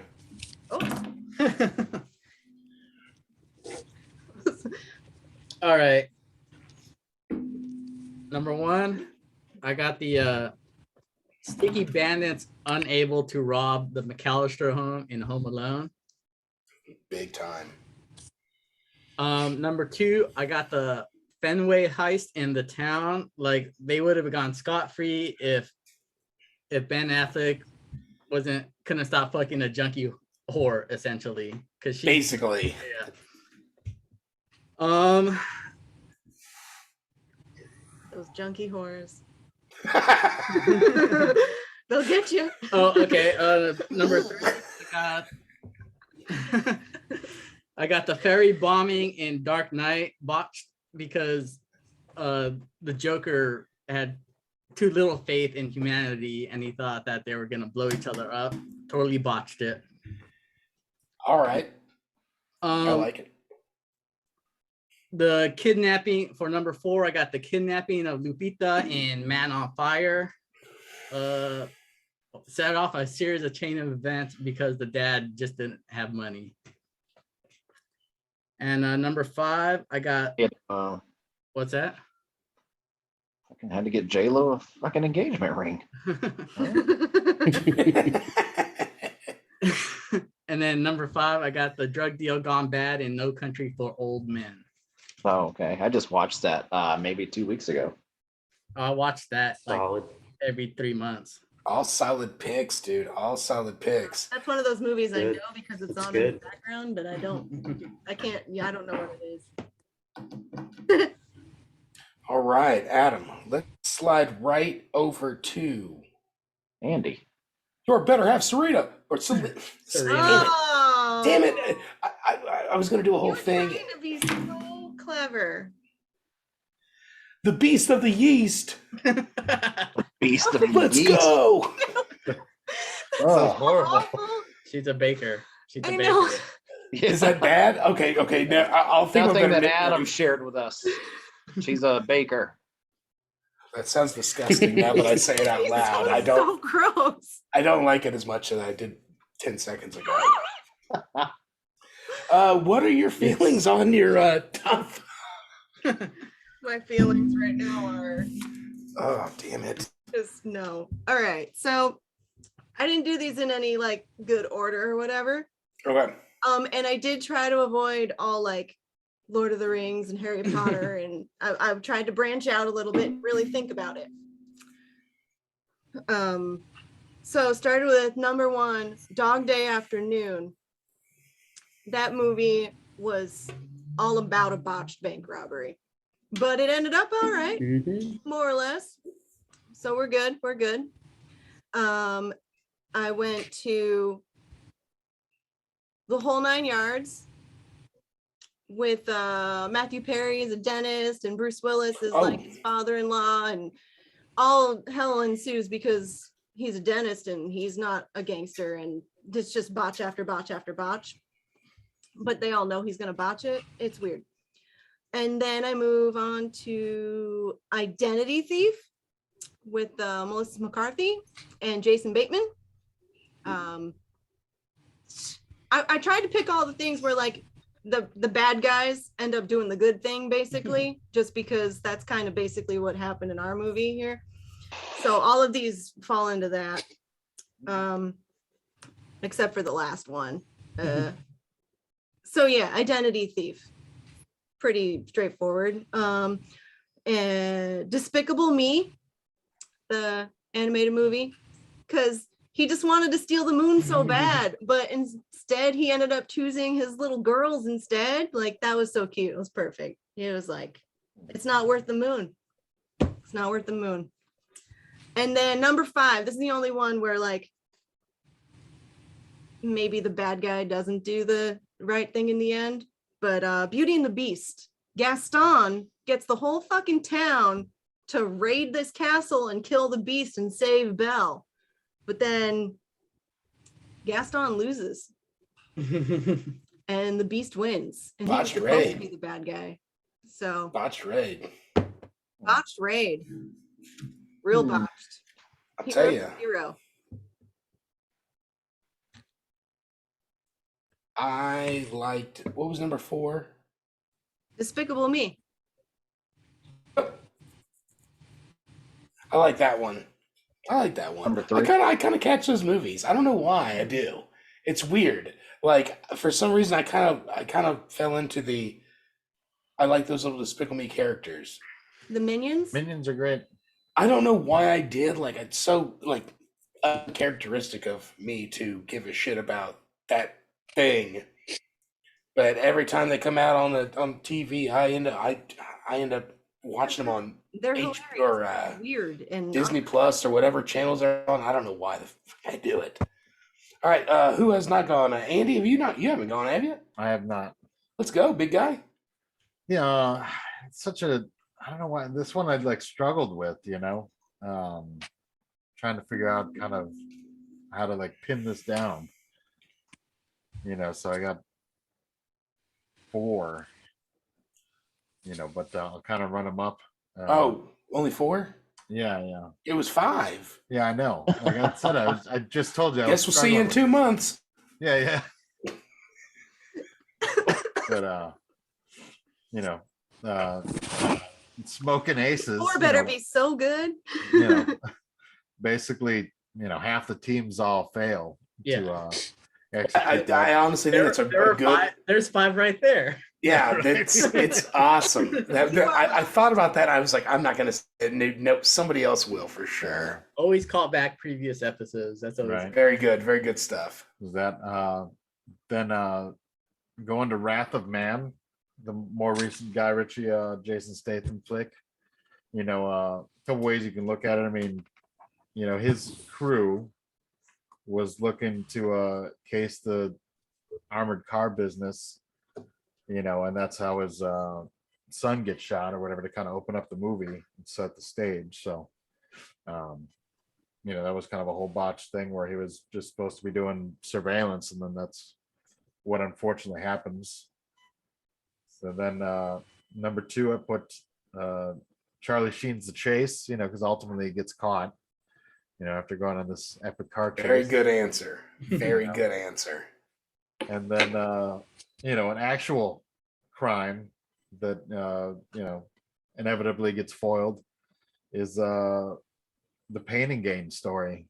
It's based on a true event. Like, it's the craziest court case ever. Like Lugo and Doyle, that whole scam. It's a real disgusting story. Yeah, that too. I mean, it just got I crazy. mean, if you read about the Sun City Gym gang or whatever, dude, like, it's absolutely crazy that they were able to get those like 3, 4, 5 idiots were able to do the things they did for as long as they did. Yeah.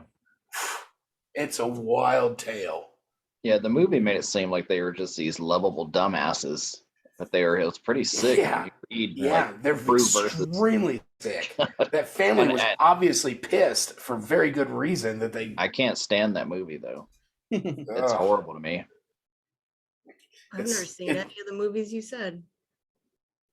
Oh, Pain and Gain's good to watch one time, I think. But then after that, you're like, yeah, I'm good. When you watch it, read the real story, and then you'll be like, what the fuck? What were they Why trying would you to do do in that this movie? to these? Why would you do this? Like, there's people that are like, that's their dad. He's still alive. Yeah. And you put this movie out and you make him look like, I don't know, not for me. I mean, I'll watch it on a Saturday if I got nothing else going on. Well, it's on TBS or something. Yeah. It's not me. It's the networks. Yeah. Who here has not said something yet? Herschel, you? Herschel, me, and you. Let's go. Yeah. Chris? Okay. Number 5, I have a tie between Heat and Reservoir Dogs because they're the same exact thing. These are solid professional teams that are strictly professionals doing a robbery, and then one guy always gets a hair up his ass and just fucking causes chaos. And it causes problems for everybody else. You guys know how those end. Number 4, Home Alone. Number 3, White Men Can't Jump, when Raymond had to pay Wesley Snipes and Woody Harrelson. He goes in to rob the convenience store, and the clerk recognizes him and goes, Raymond, is that you? He goes, no, man, this ain't no motherfucking Raymond. And he tries to sell him the gun because there's some crazy motherfuckers out there.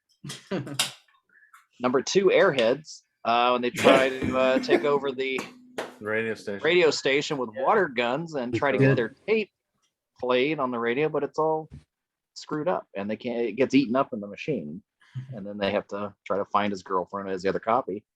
Yeah. And my number 1, and being in the Navy, this pertains to us, Office Space. They fucked up the money embezzlement. Oh shit. That's great one. Damn, I didn't think of that. I know. I was racking my brain hard for these. It was supposed to put like a penny in for the next few years. That's some whole point. All right, let's keep the good times rolling. Let's go. Who's next? Herschel. I'll go. I think it's just me and you that's left, right? That is correct, sir. Okay, so hey, I just want to say, number 1, hey, shout out to bringing up Dog Day Afternoon. That's great, and that movie really doesn't get enough credit. It's fantastic, and it's based on a true story, so it's fantastic. It's wonderful. Anyway, so not to belabor it here, so I've got Goldfinger, which is Sean Connery, James Bond. He's trying to steal all the gold in Fort Knox, but of course James Bond will not let him do it. Then we're going to go to the 70s for Dirty Mary, Crazy Larry. Peter Fonda, Susan George, they're trying to pull off the perfect grocery store heist. And then car chase crazy ensues in a 69 Dodge Charger. Notice a few things from the title sequence to The Fall Guy. Some of the car stunts in Dirty Mary, Crazy Larry. Keeping it in the 70s. We've got Taking of Pelham 1, 2, 3 about hostages in a subway car, not the John Travolta remake, the original Taking of Pelham 1, 2, 3 with Walter Matthau and Robert Walter Shaw. It's Matthau. fantastic. Another one, if you've never seen it, it's called The Brinks Job, about the robbing of Brinks Armored Car Service in 1950 with Peter Falk, and another true story, but they actually get away with it and wind up getting caught later. And in 1950, they stole over $1 million, just walked in and did it. And if they'd have kept their mouth shut, they would have kept it. And then my last one is Streets of Fire, because they stole something that's worth more than money, and that was a young Diane Lane. But because they Ellen couldn't Aim. even put mask, because Ellen Aim and the attackers, because they couldn't put mask on, everybody knew it was Raven and his gang. So Michael Pare just shows up and goes in back and gets her, you know? So those are my 5 right there. Streets of Fire. Awesome. Before I get mine, was this a shitty topic? A shitty top 5? Would everybody have a good time with I had it? a good time. That's a good. It makes Ooh, sense. and Herschel. everything. Doubt I mean, it yourself, was. Joe. Move Oh on. no, well I Good. was. I mean, It was keep just on- tough to, like, I Think about. I went up to like day like 26, like with a list, or trying to narrow down a list of things that made sense to me on botched crimes. It was tough. Like I had a hard time doing it. I just wanted to see where everybody else is at with It that. was Like, hard, but once I got I put like a theme in my brain, it was cool. real simple to go for it. Like once I got one, I got all the rest of them. All right, in no particular order. I'm just gonna go with. Actually, I'm gonna go from my shittiest ones to my best ones. So there is a particular order. The first one is Home Alone. Dang, guys. Home Alone. The next one is robbery. yeah, very famous robbery. The next one is 30 Minutes or Less. No, yeah. Oh, it's a great one. Have you got? I think that movie's kind of funny. It is. Good. Okay. I You want to open, make up sure. I don't know. you open up a tandem Free booth for preview. black people. Yeah. It's so stupid. I mean, like Somebody many comes in and ridiculous says, "I want the Danny Glover." Yeah. Oh, that's where you get this. Oh my God, it was absolutely Very crazy. underrated. I think it's Um, because it has Aziz in it. Yeah. number 3 on this list, Half Baked. I guess the botched crime could be being drug dealers, or what I was going for was robbing the Dispensary. the MERS and whatever the place was called. Yeah.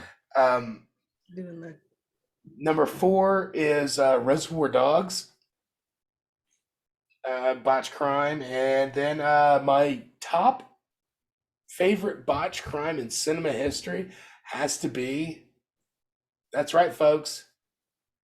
The Jason Biggs jump off, Jason Biggs joint, Saving Silverman. What do you guys think about that pick? Good. That was the crazy. That was the That's, that was the most botched kidnapping Yeah. of all time. Man feet. Too smart for him. So that was my picks. What about Jawbreaker? They were gonna kidnap their friend as a joke on her birthday, and the Jawbreaker killed her in her throat. Oh Yeah. yeah, that was. yeah. That's a pretty good movie. Decent. Yeah. one of the Yeah. ones I I'm just thought really of was surprised a that European movie where like they break into the jail, or not the jail, the bank, and they steal the vault, but then they drag the vault and the bank and everything all the way through the town. Fast. And Six. it's just Johnny Depp inside Brazil. there, sick Yeah. and passed out. They got away with it. Then they made subsequent Fast 7, 8, and 9. Yeah. Well, I Yeah, kept thinking right. about it. I kept wondering, I was like, that character does nothing but botch things on purpose, I think. So maybe this doesn't count. All right. Next, we're gonna do Would have spin. Ratings. the ratings. Yeah. Let's just try to keep this quick, folks. Let's do what we doing 1 through 10. Yeah. Sailor hats. Dixie Cup. Dixie Cups. Dixie cups. Yeah. Pretend like Yeah, it's Navy. sailor hats. You were in the Navy. You're right. I'm sorry. 1 through 10 Dixie cups, and let's go with starting Chris. 6 Dixie Cups. I Out of take 2 10. points right off the top for Nicolas Cage being in it. Okay. And then from there, no. I give it 6 because I like it. It's one of those 80s movies that it's one of those comfortable 80s movies that you go back and you watch and it transports you back to the first time you watched it. And I always find it cool every time I watch. All right, Herschel, let's hit it. For me, it's a solid 9. I mean, like I said, this movie's in my top 10, so it's a solid 9 Dixie Cups for me. I like it. I like you coming in there hard with And that, might I man. say, hey, I'm just saying, and might I say, Chris, I'm really surprised you didn't bring out Point Break for your botched crimes. No. I'm really shocked. I Oddly- left it off. oddly- I purposely left it off. because it was so Okay. obvious you would have picked that. Well, it's like Sabrina. She's always bringing up Lord of the Rings nerd and Harry Potter nerd shit. I don't want to keep bringing up Point Break because I could bring it up every single time. Right. It is the perfect movie. All right, next up, we're gonna go. We're gonna go with the Queen of the Cats. Sorry, this is the way I can keep her from climbing all over the computer right now. I love watching her crawl all over the place. She's That's better than referring to her yeast. Yes, thank you. Thank Well, you. dude, she's a baker. It makes never mind. The Pussy Queen. Come on. Yeah. Oh, geez. I mean, come on. What was I thinking here? Can I go more offensive than the Beast of the Yeast? What about cake? What about Cake Pop? I think I prefer Pussy Queen over Beast of Yeast, so we're good. I think I'm gonna give it a 6.5. I enjoyed it. Even though Nicolas Cage was in there, I just if anybody ever asks me if the debate about whether or not Nicolas Cage is worth anything or not, I will always recommend this film. So I feel like, and it did make me laugh a little bit, so 6.5, but I won't be seeking it out. All right, Andy. I'm gonna give it a 7. You know, it's a good Nicolas Cage film. It is funny. You know, I think I just wasn't in the right mindset or something. But I mean, like as we talk about it, like there's plenty of good, funny parts and everything. Like it's the classic tight comedy. It's 90 minutes. You know, give or take a few here and that. You know, but I mean, it's right in that sweet spot. It, you know, it gets in, gets out. It's funny, works out. You know, I think it's a 7. It's worth watching again. I'll probably do that and one day I'll watch it again. Adam, before you start, did you guys buy this movie? Did you rent it? What'd you do? Rented it. On Amazon? Yes. So for like $3.99 or something? Yeah. Sick. How many days did you get it? 2 days from the start. Did you only watch it once? Yeah. Cool. Late night? I'll give you my Venmo so you can pay me back. Oh, shut the hell up. All right, man. What'd you think, dude? Right off the back, I subtracted 4 points because I had to sit through a 120-minute review for a 97-minute film. Oh, fuck off. I added 2 points because it starred Nicolas Cage, and I'm giving it a solid 6.5. No, it was a good movie. I'm memorized by the dialogue. The dialogue was fucking terrific, and it was an overall good movie, but I don't need to see it all the time. 6.5. All right, I'm going with an 8. I really did like this movie. I think the dialogue is really funny, and I think that if you watch it once, you kind of get like a really bare bones idea of what the movie's about, and then the second time when you kind of know the plot, you focus more on what people are talking about, and you really start to enjoy the things that like HI says and Gail. Yeah. What Gail talks about, you really start to appreciate the like Herschel said, the hillbilly poetry that goes on, and yeah, I mean it's pretty good. And the Coen Brothers are always known for, I guess, kind of those scenes like that entertain you for 30 minutes, but they don't really change. I guess like this scene. Yeah, eight. I'm giving it an 8. And now we've got to go to the next portion of it, which is My pick, right? And then we spin the wheel. Yeah, Yeah. Excited. top of the order. Or do we want Herschel to have his pick? is it possible to? I mean, like we kind of skipped over Herschel one time because he wasn't necessarily into it. Because he was getting out of the Navy and also getting a job. But could we kind of maybe work him back in? I mean, unless somebody really, really. We'll just add Really? him to the end of the cycle. It Okay. depends. Herschel, since you did get a job, what is the name of your crab boat that you captain? Got anything to, All right. got anything to do with It's almost 8 Hey. o'clock, Joy. I heard you built it by hand. It's the Andrea Gale. from all the from all the planks you own in the Navy? You built your Oh, own crab There he boat. goes. There he goes. All right. So who had the who did have the last spin? It was me. It's Adam. And quick recap: you spun what? Action 1980 through 1989. The craziest decade of action movies possibly ever. Pretty much. Yes. All right, Mr. Adam. Let's see. What do you got? I am going with the classic 1989 film Tango and Cash. You son of a Ooh. bitch. Yeah.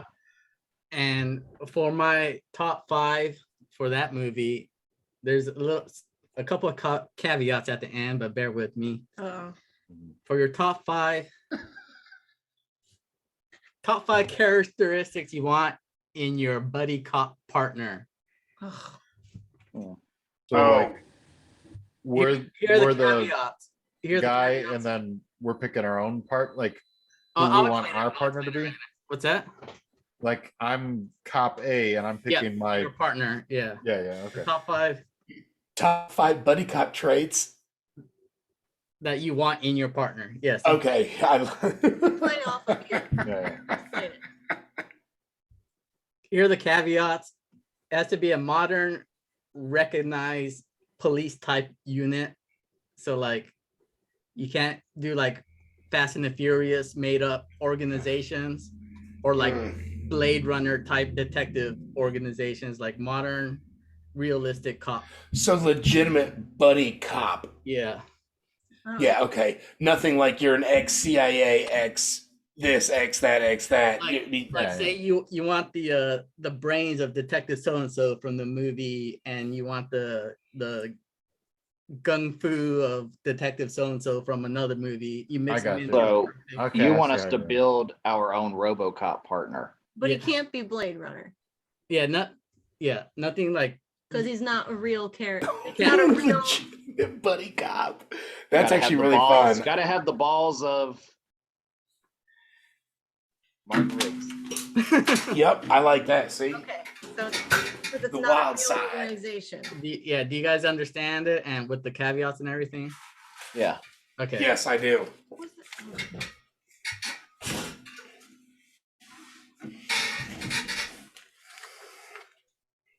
Oh, And that was that's- the only caveat? Yeah, modern day Oh, okay. I thought there were going to be more. recognized police unit. That's the one thing we're gonna do here for Tango and Cash then. But, yeah. Real So And then obviously the free member recast. law enforcement. Go in cash. and, keep in mind this is going to be your perfect buddy cop partner. Yes. Real law enforcement. That too. Obviously. Okay, and then I guess the next thing is the wheel spinning, and I don't even know who is up. Adam's sharing the screen right now. Yes, cut it out. Um, I think where it's do you want to work in Herschel? Do you want to just plug them in, or do you want to go through a cycle? Herschel, you gonna be around next month at the top of the month? Put him in at the end of the rotation. Or what's he doing? Well, I should be. Well, so I will be on shift. quit your Yeah, I job. should be, man. Your job. It's interfering Well, with see, them. and that's the thing, man. Eventually, my shift will be from second shift, basically. So I don't want to say Are you yeah. pulling out long lines? Yeah, kind of.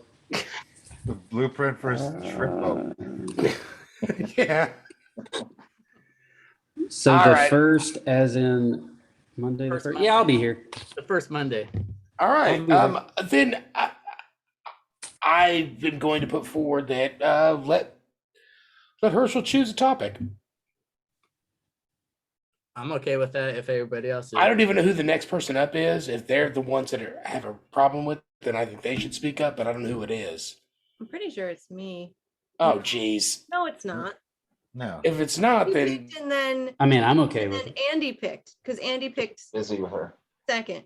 oh, Yeah, Andy yeah. did pick Christine. He's a big Yeah, yeah. Christine. So, yeah, I think we could. Yeah, let's put Herschel in there right Herschel. now. This is Herschel's spin. I'm Yeah. interested in watching a Herschel flick. Let's do it. Herschel, this is for your category. Just one spin. Okay, Can you guys see the screen? do Yeah. it. Yep. There's no music. Did you knock off the ones you're supposed to? Yeah. Okay. Free for all. 10 to 19. Shit. Free for all 2010 That's a terrible to day. 2019. For Herschel, it probably is. Good stuff in there. You know. I know. I kind of like put Herschel in there, like We're as a good. guy that I wanted to like educate me on something. Yeah. And now you're gonna end up showing me like I don't know. Whatever he, yeah. there's Winter no Soldier. category. Yeah. The internship. Yeah, which I watch. Okay. Internship is Totally fun. be into it. I also recommend, like, if you're into it, like, use this time to like get your fantasies or your sci-fi's out of the way that we don't normally come across. But that's if you're into those sort of movies. So you don't want pain and gain? Is that what I'm getting? No pain and gain. No pain and gain. Okay. No okay, Dwayne okay. Johnson movies. Make sure it's accessible. All right. So, Okay. I guess I'm just gonna About wrap it. this up with you guys. Go see Raising Arizona if you haven't seen it. It's pretty decent. Even people that haven't seen it before say it's okay. And then watch Tango and Cash. And then also watch Tango and Cash. It's a 1989 flick starring Sylvester Stallone and Kurt Russell. Kurt Russell Hmm. and that guy that has that weird face. He plays a henchman in this Weird movie. face guy? You'll know when you see him. I promise that. Yeah. And it's a great movie. It's a great movie. I can't. That's 89 or Yeah. Yeah, 1989 Mhm. film. Yep. When people ask me, 6.4 out of 10 IMDb, 30% Rotten Tomatoes. IMDb Nice. has no idea what the fuck they're talking about. nice. And young Terry Hatcher. Sounds pretty fun. Sounds pretty fun. And then we'll hear Herschel's voice next month.